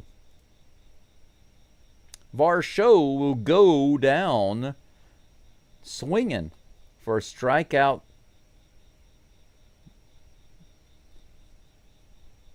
Strikeout number what? For how many strikeouts? I don't want to say how many strikeouts that is if I'm incorrect. Let me check. 6 strikeouts for Javier.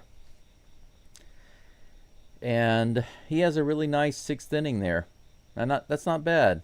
Good job for Javi to shut it down. You know, between the 2nd and the 6th inning, it's not bad. I mean, four runs is not good. If he had only given up 3 runs, everybody would say, that's okay. For 6 innings, only giving up 3 runs.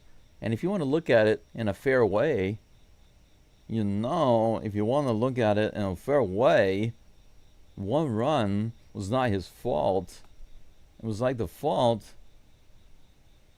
of the Astros' day.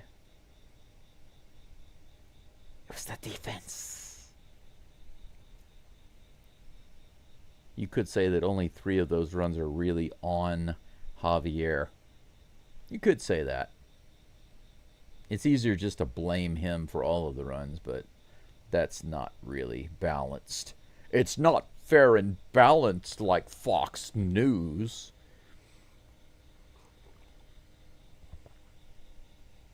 The fewer the runs the Astros score and the more runs they give up, the more ridiculous my live stream becomes, I think. You got to find some entertainment somewhere.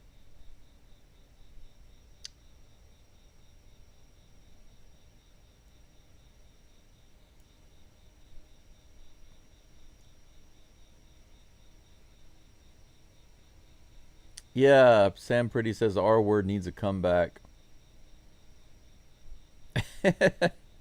Yeah, sometimes it just deserves to be dropped. I can't avoid it. Sometimes it's just appropriate. I'm sorry, it's just appropriate.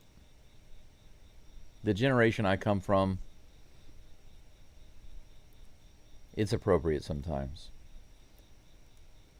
Carlos Correa at the plate takes that first pitch in the bottom of the zone for strike one. Come on, Correa. He had a nice hit earlier, but he, just like Pena, was lost at sea. Here comes 0-1 pitch. 95 right in there. Come on, man. 0-2. Got to swing the bat. Sacrifice a chicken to score runs. Does it have to be a live chicken, or is it supposed to be like KFC or something? Maybe Popeyes? Raising Cane's? That's a big sacrifice right there. I mean, if you got a live chicken and you sacrifice it, or you got Raising Cane's chicken and you sacrifice that, I'd be sadder about the Raising Cane's chicken. I mean, come on, it's so delicious. How could you sacrifice that? Maybe that would appease the gods, the baseball gods. Here's the 1-2 pitch. Swing and a miss, 96 up and in. Gausman is continuing to own the Astros. Pena and Correa, the only 2 hits in this game so far. A couple of singles.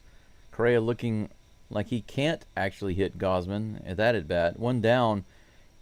My hero comes to the plate. Is he gonna lighten my heart, or is he gonna hurt me? Come on. Strike 1 on the splitter right in there. Yeah, Jeff, he's not a starter right now. They've kind of moved him into the bridge position. Kind of a bridge reliever. Here's the pitch. Altuve hits it out to right field. Just foul. And he loses his helmet.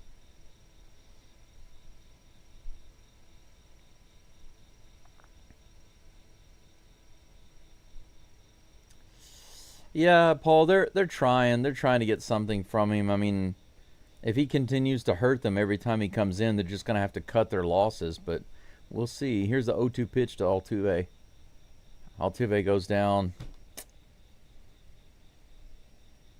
Foul tip, swing and a miss, caught by the catcher. Strikeout for Altuve. Altuve's batting average is getting dangerously close to 250.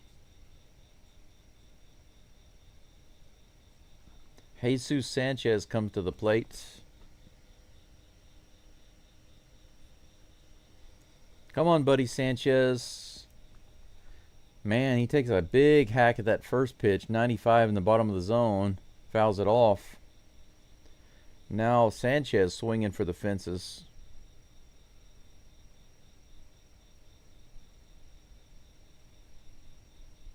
Jeff Hoffman will come in and the Astros will win this game again. Fine by me. Whatever happens, as long as they can win. Paul says, I had Cane's for lunch. Man, pack some up.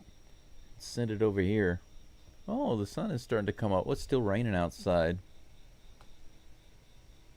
It's 5:45 here.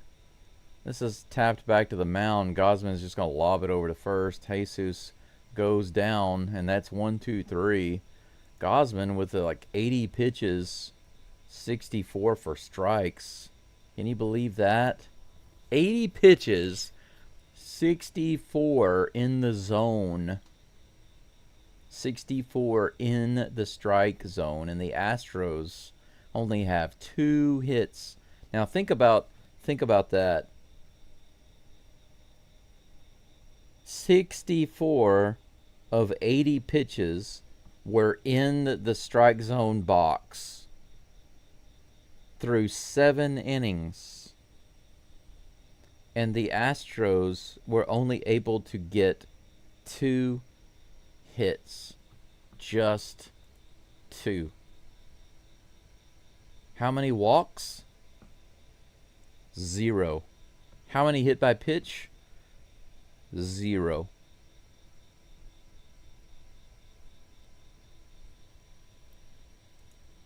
Difficult.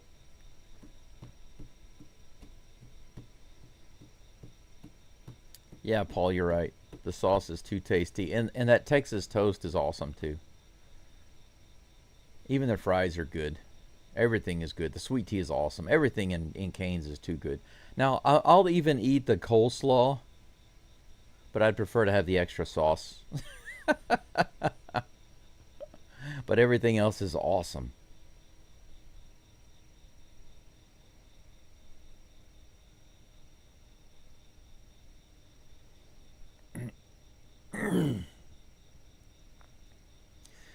You know, I don't even think that the Blue Jays are a juggernaut of a team. They're clearly not. But then again, there are no juggernauts in the MLB this year. Not right now.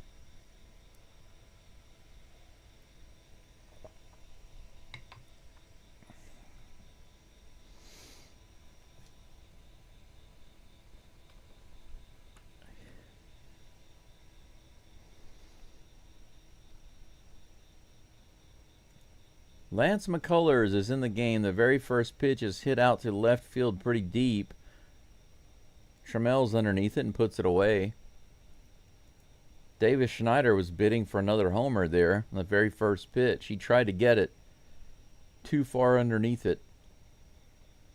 Out number 1. McCullers is 2 and 5 rather. 2 wins and 5 losses with a 6.97 ERA this year. 1 pitch, 1 out. Tyler Heineman is at the plate. 89 on the sinker right in the middle of the zone. Strike 1.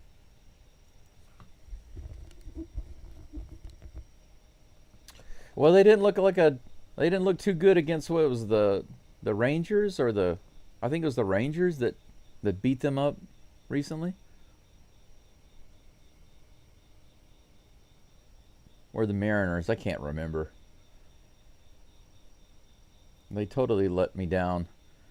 I thought the Brewers were going to win at least a couple of those games, if not sweep, and they totally dropped the ball. That's a line drive up the middle caught by Doobie. Heineman goes down. That's 2 up and 2 down for McCullers. So far, so good. Jimenez comes to the plate. At Woodlands Church, we do not have all the answers, but we're looking for the one. We're looking for the one who does.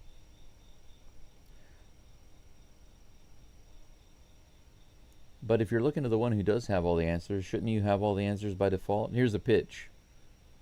76 miles an hour. Knuckle curve in the lower inside part of the zone. Strike 1. Astros magic number is 0. You can interpret that however you will. Look at that. Bouncer to Christian Walker. 5 pitches for McCullers. Man, he just had the best inning in this game for any pitcher. 5 pitches, 3 outs. How about that? Go LMJ.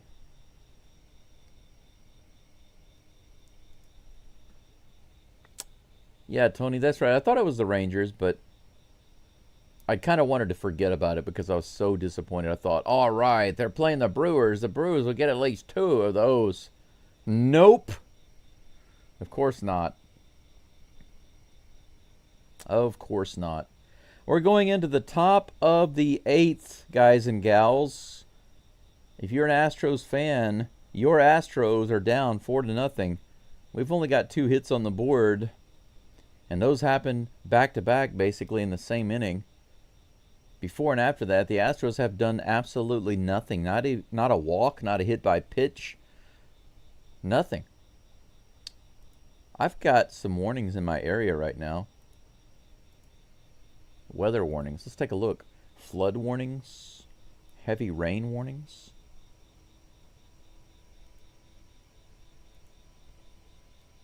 Yeah, this area right here is red.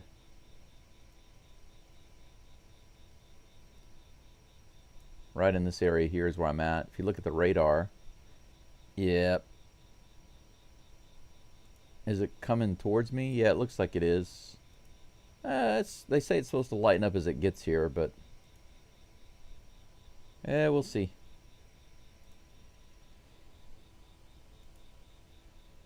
Yainer Diaz is going to be starting things off for the Astros in the top of the 8th. Gausman is still in the game. He might go for a complete game if the Astros don't start hitting the ball. If we can get a hit and a walk, I think they'll take him out of the game. Here comes the first pitch. There's some shadows on the field now. I don't know if that's going to make it a little easier or harder to hit the ball. We'll see. Ball 1 to Diaz. Come on, Diaz. Let's see that hit. A repeat of that hit last night in the 9th inning. Woo, that could have been a strike. 2-0. A little low, but call a ball. I mean, a little in the zone in the bottom, but call a ball.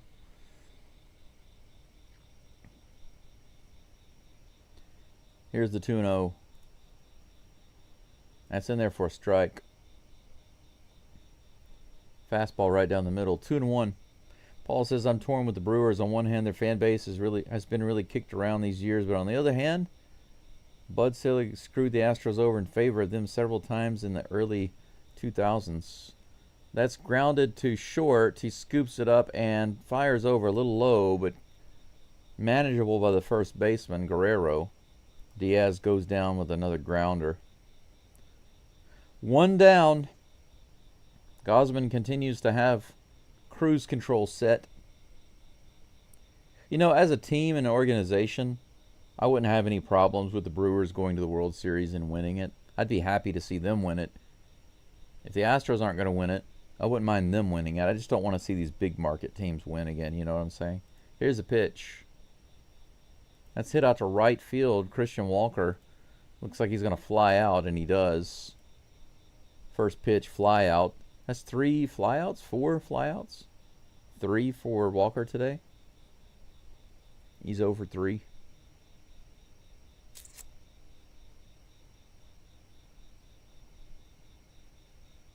Two down. You know what time it is? It's time for the tram.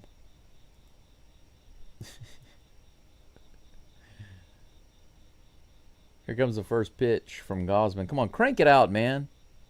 Low and inside. Takes it for a strike, but that was not a great pitch. So I don't have a problem with it. Just don't take that for strike 3, you know what I'm saying?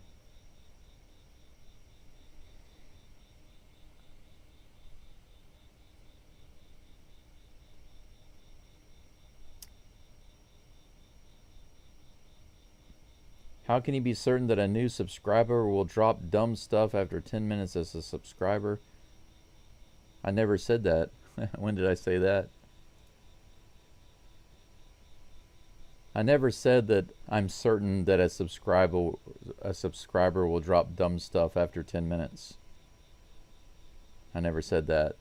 What I said was, it doesn't make any sense to me why somebody would subscribe and wait 10 minutes just so they can drop dumb comments in the chat. That's what I said.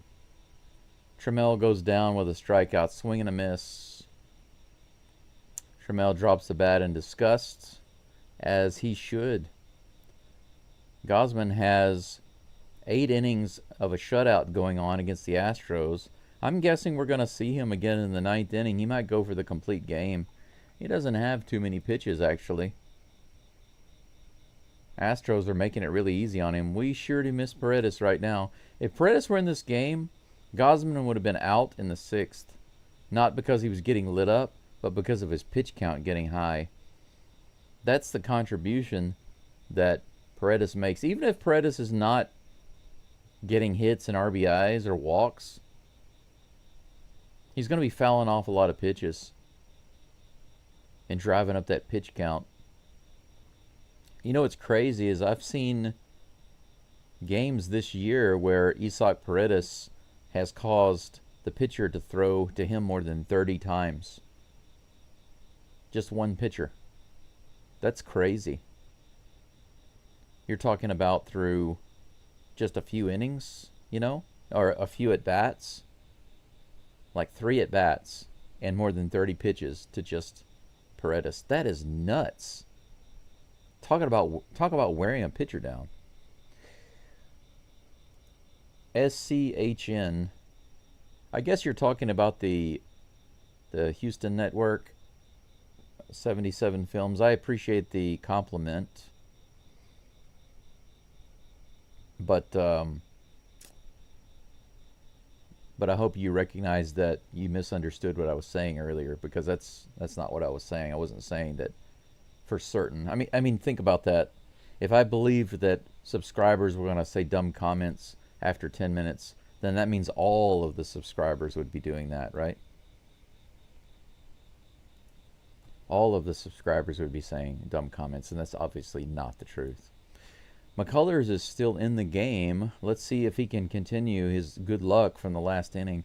That's up and in. The knuckle curve missing big time against George Springer. Springer's 1 for 3 today with a single.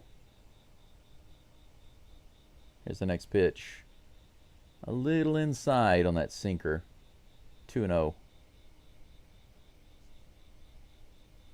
Well, 77 films, yes and no to your question. Here's the pitch. A little low, 3-0. 3 straight balls from McCullers. The question is, there's no reasonable belief that this Astros team can hold off the Mariners or Rangers, is there? My answer is yes and no. And here's the reason. Like I've said many times, and maybe you've not heard because I guess you haven't been in the chat, but the Astros are a coin toss. Strike 1 to George Springer. Did he go on that one?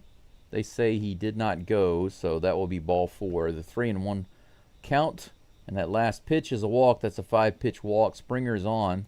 No outs. So McCullers, 3 up and 3 down last inning, starts this one off with a walk.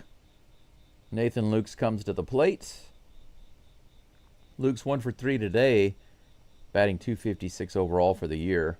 McCullers quickly gets ready, and he's bringing the first pitch in the dirt. Another ball.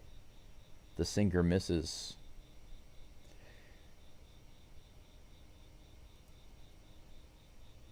Transparently biased. Well, if by I'm an Astros fan, if that's what you mean by biased, then of course. Of course, but if you mean something else, I don't know what you're talking about. Because I will say this, the Astros bats, that's a hit to the opposite field, a single to the left field side by Lukes. Now we have 2 runners on here in the bottom of the 8th with no outs. McCullers is creating an old-timey jam. Springer and Altuve are having a little chit-chat at second base, laughing it up, enjoying life. Springer enjoying the 4-0 victory while Altuve is suffering on the inside. Swing and a miss. 83-mile-per-hour slider. Vladimir Guerrero Jr. is at the plate. Yeah, well, a fan can be in favor of their team, but that doesn't naturally make them biased. Because can the Astros beat out the Mariners and the Rangers? Yes, they can. Can they also lose to the Mariners and the Rangers? Yes, they can. Will they win out? Don't know. Will they lose? Don't know. That's not bias, that's just fact. Here comes the 0-2 pitch to Guerrero Jr. That's hit high in the air to center field. Dubon is underneath it. They're going to be tagging. Dubia would just go straight to second. Springer gets to third. So the runners will be split on first and third. With 1 out. Addison Barger comes to the plate. His last at bat, he was swinging for the fences the whole time.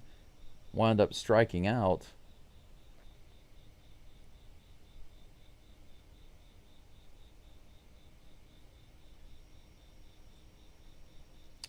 Well, you mentioned broad statements earlier, but to say this team doesn't have it is a very broad statement. It's not detailed. There's no detail at all there. If you're going to have an opinion about it, you need to give me some detail, because I can't accept broad general opinions. This team doesn't have it is not good enough for me. I give specific reasoning for the opinions I have. So here's the 1-0 pitch. A little low below the zone. 1 ball, 1 strike. That was called a strike. Thought for sure that was going to be ball 2. That's right, Gregory. Just to have a chance, we need 4 at least. Another one below the zone. This one was called a ball. 2-1. 1 out. Runners on the corners. In the bottom of the 8th, McCullers on the mound, working against Addison Barger. Barger. Barger. Here's the toss. And the dirt. 3-1. McCullers starting to come apart at the seams, it looks like. Come apart at the seams, it seems. It seems the seams are coming apart.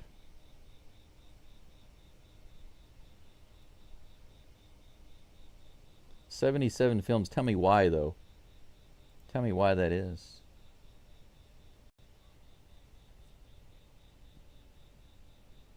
That stat by itself doesn't mean anything. It literally doesn't mean anything. It just means that they need to score more runs. You could probably say something similar about some of the other number 1 teams in other divisions. A lot of the best teams in the MLB this year will have a similar thing. It's a full count to Barger right now. Here comes the toss. That's it hard out to right field, and it can't be caught. Sanchez can't get it. Everybody will move. Springer scores. It's 5-0. Sanchez misplayed that ball.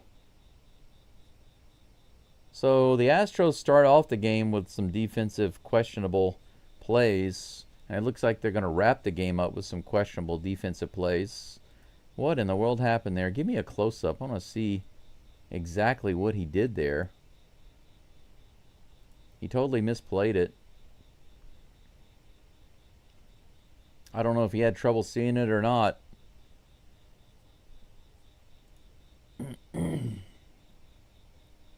Might be getting an error. We'll see. But either way, it doesn't matter. That's another run for the Blue Jays. We've got 5 runs to make up in just 1 inning. Chances are slim for that. It's hard enough for the Astros to come back with one run. If it was just 1-0, but 5-0. It might as well be the same. Same. Runners on first and second with 1 out. This goes straight up in the air. Diaz is underneath it. Is he going to slip on the logo? He does fall down, but he actually gets it this time. Wow. For those of you who don't know, the other day, Yiner slipped and fell on that ridiculous logo the other day. It's slippery. He almost missed that one. It floated back. You can see how he had to backpedal there to get it. Good job sticking with it and hanging on to it.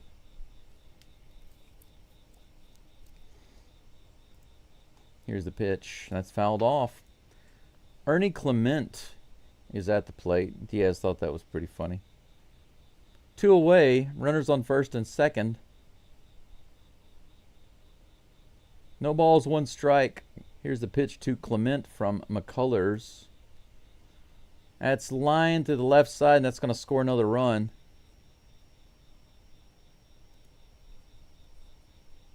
Runners remain on first and second, and it's 6-0 Blue Jays. But 77 films, you know, I think everybody here can see what you're doing is you're just tossing out negativity, but you're not actually giving any... You're giving statistics, but you're still not answering my question. Here's the pitch. Low and outside. Gregory, you're right. Nobody likes a smartass. And you're just being a smartass. I mean, you're dropping facts, but you're still not addressing the issue. You say this team doesn't have it. Well, they're in first place, and they're like a coin toss. I'm actually correct. I'm confident in saying that I'm correct because the Astros are indeed a coin toss. And any given day, they can just score a ton of runs, and then in the next day, score nothing. That's just fact. So all of your statistics don't matter when the fact of the matter is the Astros can destroy anybody one day. It doesn't matter who it is. And then the next day, they can get destroyed by the worst team in the MLB. They can even get swept by the worst team in the MLB. But then they can sweep the best team in the MLB. They've been doing that all season long. And that means that they've got a systemic problem with their batting. It's just, that's why I said it's a coin toss. This is just fact. Subjective hyperbole? How about, I don't need you on my channel? How about that?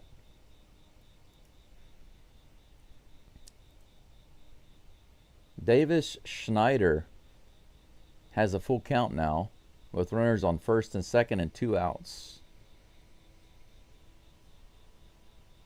I definitely don't like smartasses in the chat. I don't care who they are. This is bounced to third. They say it's fair, and what a great play by Correa.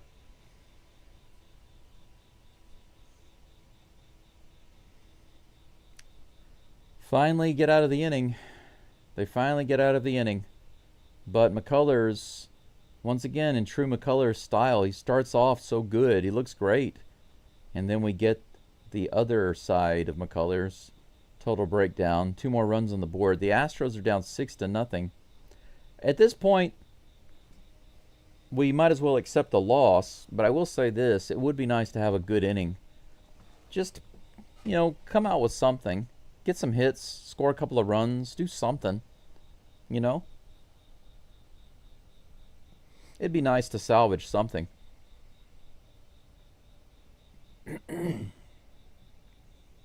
Well, you know, Gregory, if you think about it, it's easy to say, well, this team just doesn't have it, and then say, well, this bad stat, that bad stat, this bad stat. Those are all symptoms. Everything that was being said by this guy are just symptoms. They aren't the core of the problem.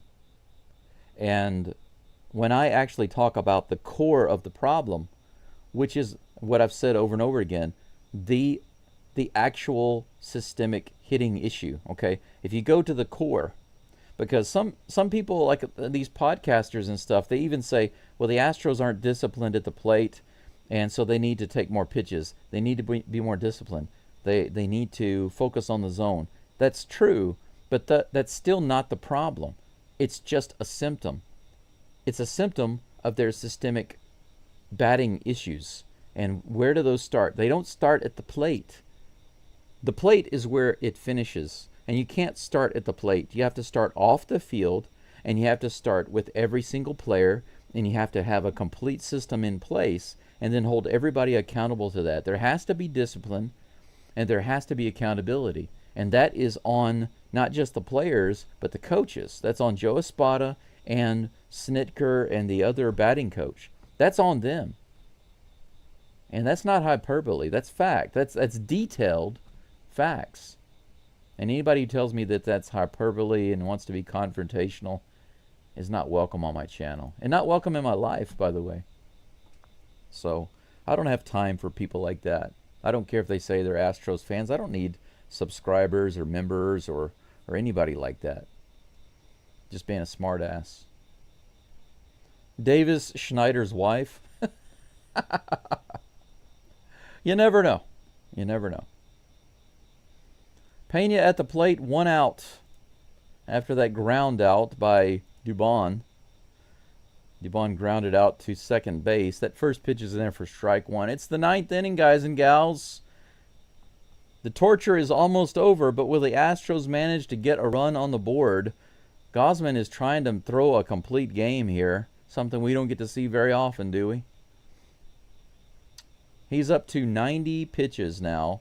1 ball, 1 strike. Thank you, Gregory. I appreciate you, bro. Yeah, you guys know me. I'm not going to play around with nonsense. Low and outside, swing and a miss. 1 ball, 2 strikes.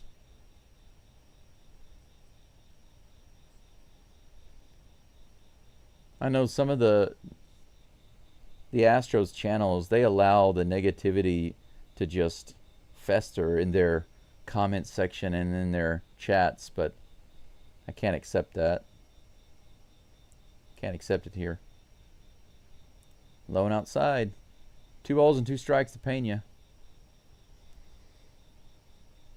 If Pena gets a hit, do you think they'll pull him? They don't have anybody in the bullpen right now. They trust this guy to go all the way to the end.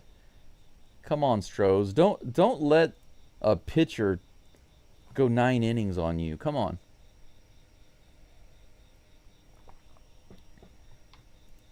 Heineman takes a timeout, runs out to have a little chit-chat. Hey, let's give him a hit. I want to get knocked out of the game. Yeah, that's a good idea.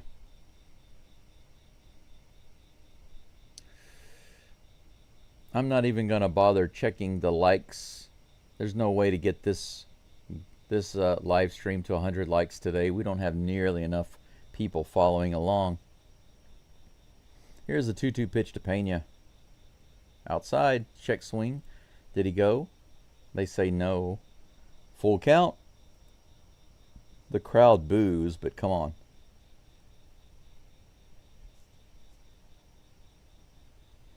Is this the first time Pena has gotten a 3-2 count today? I think it is. Here's the toss. Outside and low, and that's a walk. Check it out. That's the first walk of the game. All right. Good at bat by Pena. All right. Uh-oh, they're going to get the bullpen working? And the big man comes up. Jordan, baby. Can you imagine if Jordan gets a homer right here, a 2-run shot? Yeah, now they got Dominguez warming up in the bullpen. First pitch to Jordan on the way. Ooh, fouls it back. 94 on the outside edge. Come on, man. Give us a 9th inning to remember. The Astros' big comeback victory in Toronto. Reminiscent of the Dodgers losing their no-hitter, right, in the 9th inning. That'd be awesome, wouldn't it? Here comes the 0-1. That's fouled off. Is it going to be in play? No, it's going to drift right over the dugout of the Blue Jays. That's 0-2 against the big man, your daddy.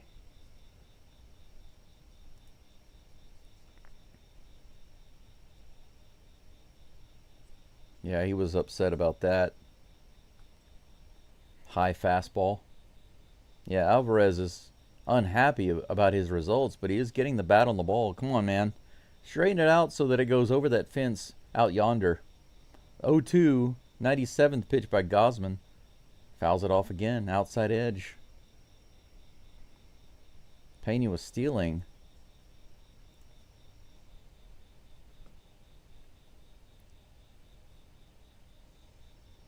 That's the second time Pena was stealing. Had to go back to first. 0-2. Here comes the pitch. Jordan taps that one to short, and it might be a double play. No, they don't have Pena because Pena was stealing again, thankfully. So Pena stays out of the double play, but Jordan is thrown out at first for out number 2. The Flash is on second base with a stolen. Well, that doesn't count as a stolen base, but he was stealing, so that's good. So Jordan does not get a lobster there because he advanced the runner at least. Carlos Correa comes to the plate. Come on, where's the big hit? Silence this crowd. Here's the pitch. Whoa, that was ripped down the third base side. What a line drive shot. Just got around on it too early. The 83-mile-per-hour splitter, strike 1 on that foul ball.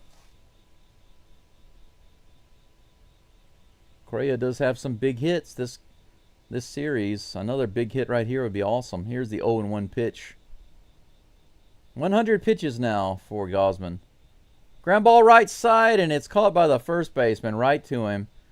He's able to step on first base, and Gausman has a complete game on 100 exact pitches. 100 exact pitches. Shuts down the Astros. He pitches a 2-hitter shutout against the Astros. Not surprising at all. Is that surprising to anybody? I'm not surprised. Not surprised. Disappointed? Perhaps so. But not surprised. That's it for the game. There's really not much to say. The scoring is, as you can see here, the scoring is all, well, where did it go? It went down to the bottom. You can see right here, the scoring is all Blue Jays. 8 hits, 6 runs, 2 hits, no runs, 1 error. They put an error on Sanchez, and the Astros lose. That's really not good.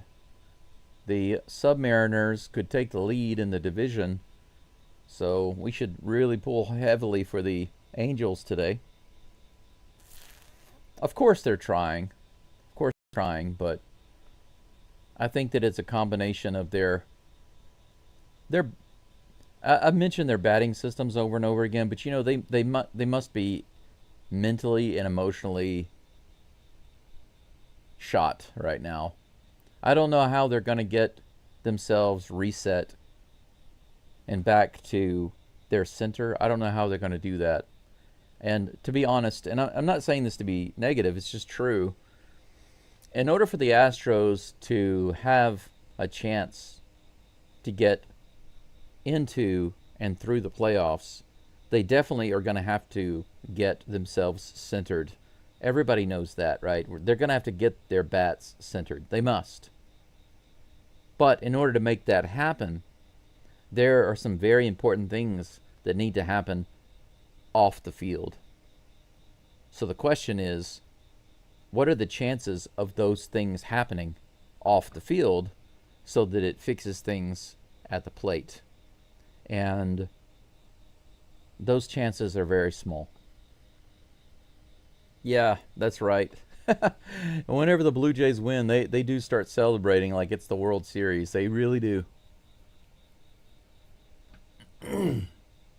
But can the Astros actually fix their issues off the field so that at the plate they have consistency?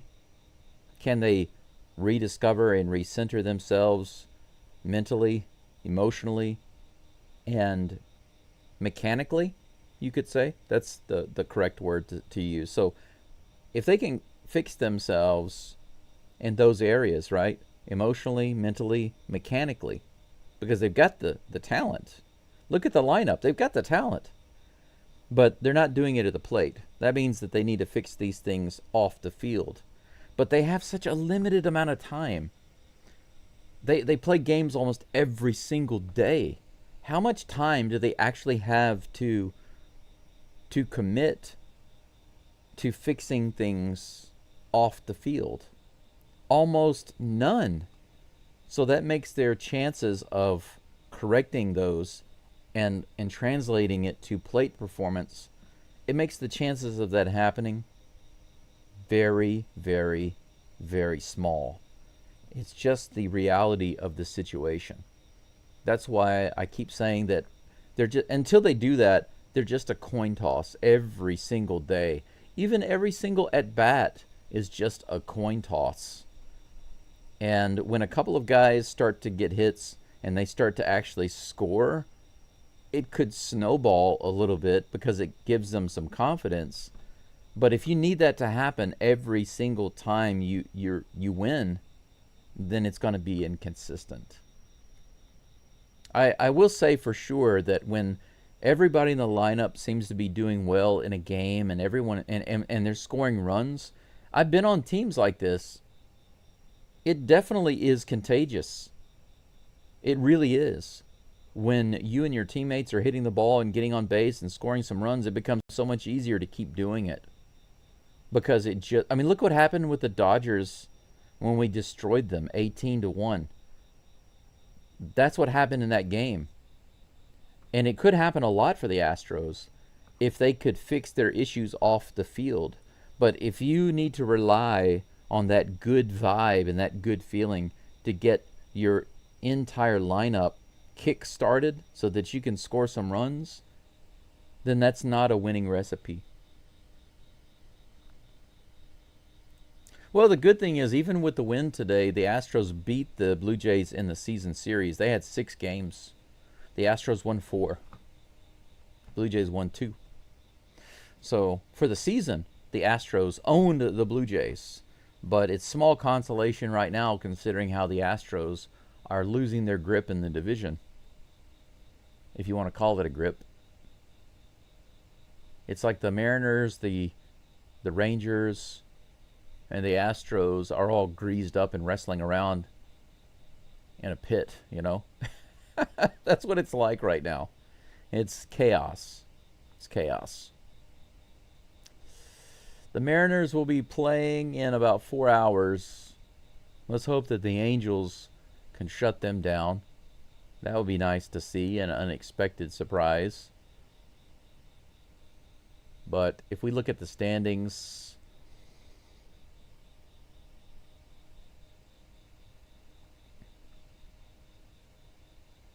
'79 and '68. Is it 79 and 69? Yeah, 79 and 68.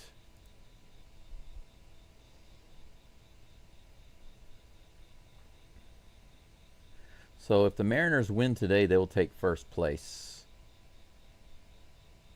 And the Rangers are only a couple of games back. So today could be the day that the Astros lose first place. It depends on the outcome of the game later on. But it's okay, no big deal. That's all for today. I think the next game we have is tomorrow against the Braves. We go straight to Atlanta.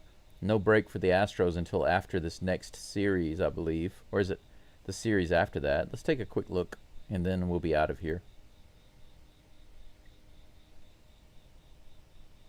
Full schedule right down here.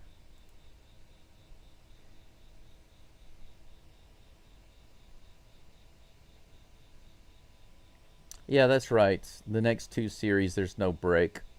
So they're going to be playing 3 in Atlanta and then right back to playing 3 against the Rangers. But these 3 games against the Rangers will be at home. So after wrapping up the road trip against the Braves, they'll be back against Texas. The good news is that we have Hunter Brown on the mound tomorrow. And Valdez, hopefully we get the good Valdez. No pitcher has been announced for Game 3. Jason Alexander is supposed to pitch Game 1 against Texas, followed by Javier, and then Hunter Brown. So, thankfully, we will have Hunter Brown again against Texas for the final game of the series, assuming everything else holds true. And then the Astros will get a break on the 19th before they face Seattle in Houston. Whoops, I meant to be showing that to you on the screen. You can see here on the screen. 3 games at Atlanta starting tomorrow, and then 3 games back in Houston against the Strangers, and then a break, and then 3 games against Seattle at home before they go back on the road to wrap it up with the A's and the Angels. But I will say this, there's still hope, because if you think about it, these head-to-head games, yes, they're tough, but these provide the biggest opportunity for the Astros to make good progress in the division, because you have total control on how much you really want the division. When you win one of these games, your division rival loses. So you have total control of that. And that's 6 games in a row that the Astros have right here. And then our final 6 games, and I'm not saying that they'll do this, and I'm not saying that there's a likelihood that they'll do this, but it's possible if the Astros could find a way to get centered, all right, with their batting, they could sweep these last 2 series. The Astros could wind up winning 6 games in a row at the end of the season. It's possible. Is it likely? Right now, I don't know. I don't know.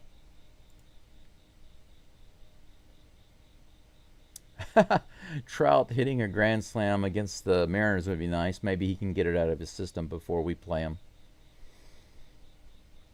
If the Mariners win today, wouldn't they tie with the Astros? Well, it depends. It depends on if these standings are right. Sometimes the standings don't update correctly or very quickly on the ESPN site. So if the standings right now are correct,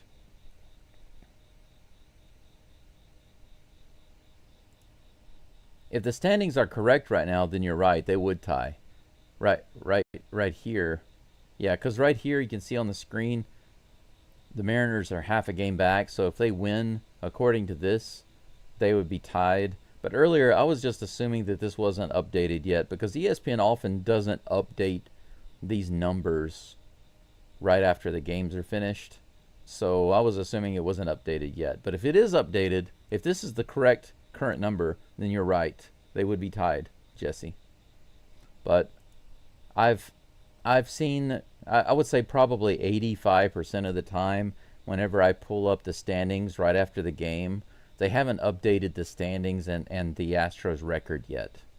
And so the numbers that I'm looking at aren't necessarily correct. And I was just assuming that they probably weren't updated yet. But if these are the updated numbers, then that's correct.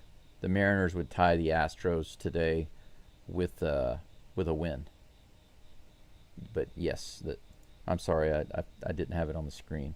But yes, right here you can see in the standings it says that they are half a game ahead of the Mariners. So assuming that this is correct right now, then yes, a Mariners win would tie them with the Astros. So yes, you're right. But anyway, Prodigy says the Astros should withhold Brown from the Braves series and pitch him the first game against the Rangers. That would move him up to 2 games from the Rangers. Then he might be able to pitch against Seattle. I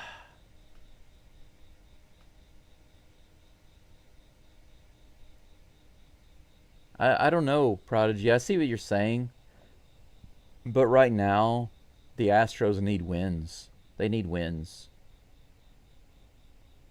Regardless of who they're playing, they need wins. You know what I'm saying? So, if they did that, I wouldn't complain. But if they don't do that, I won't complain. Either way, I'm okay with it. But I see what you're saying.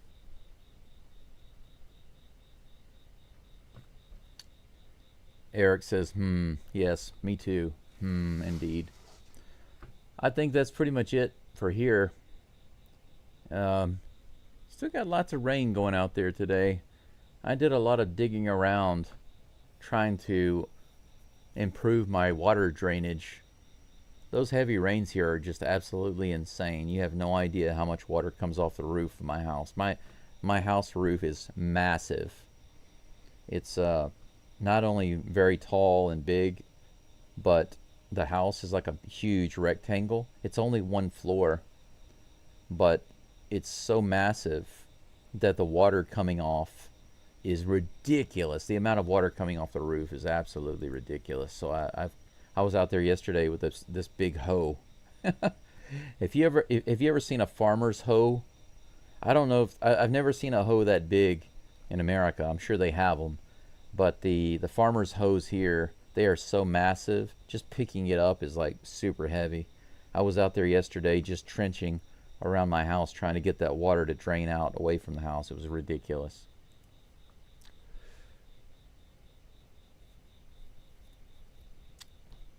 Prodigy says I'd give Brown a little bit of a rest too. He'd be pitching against the Braves. No difference, just pitching 2 games earlier. Yeah, I mean, luckily he does have the break. You know, we have the extra game break between the Rangers and the Mariners series. So there's a little bit of a rest there.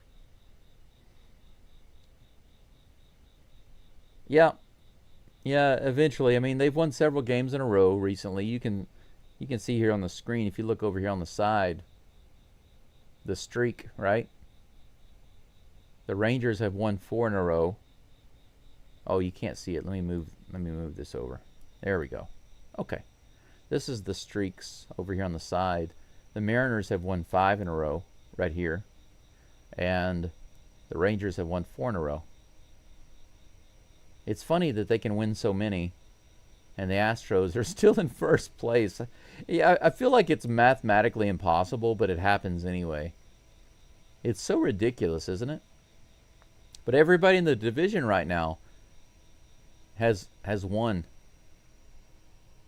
The A's and the Angels have won 1 and 2 in a row, and then 4 in a row, and then 5 in a row. As you go up, it gets higher and higher, and then at the top, the Astros lost 1.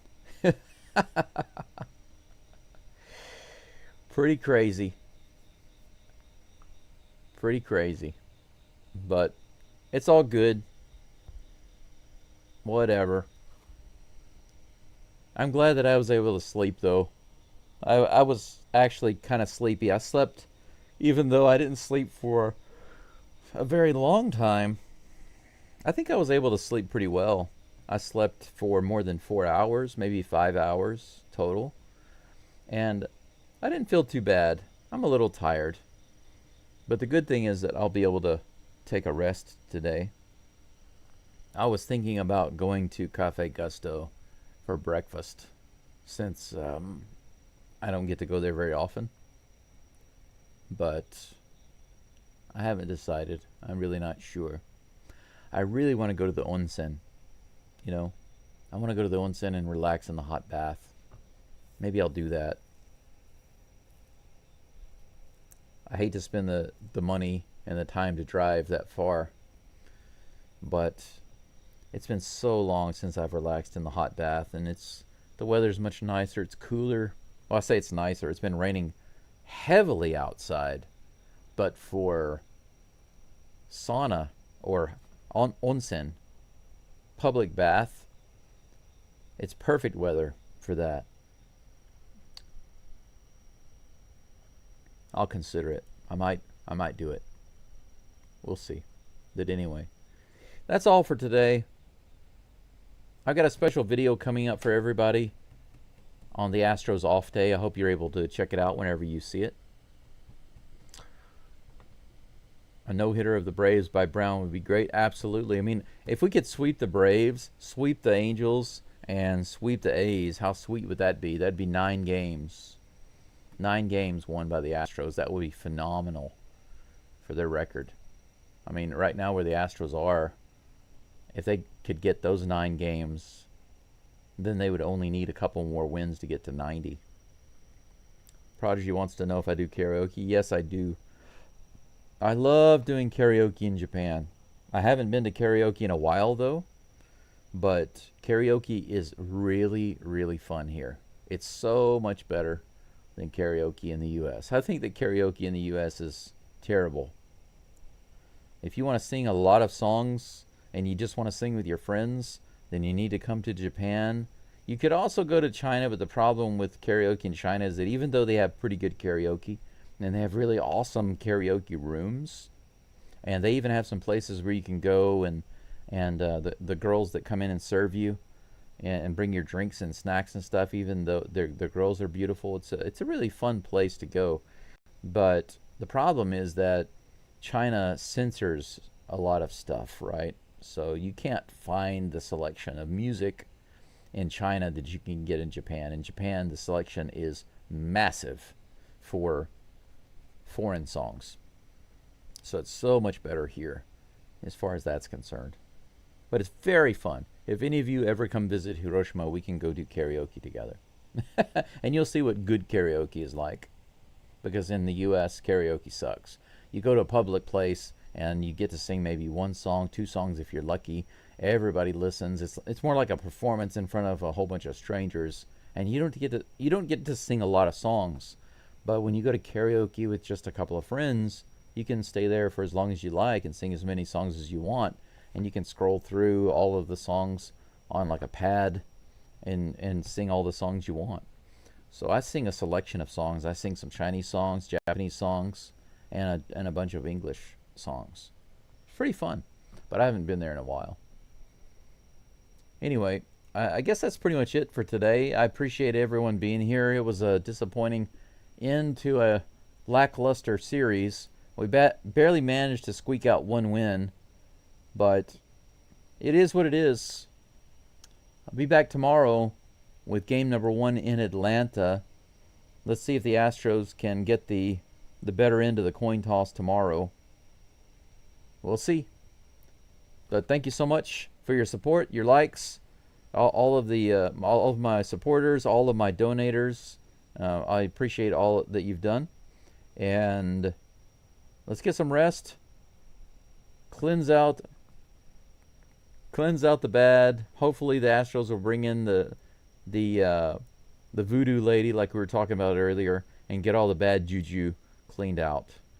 But have a great one, and go Astros. See you tomorrows. Bye-bye for now.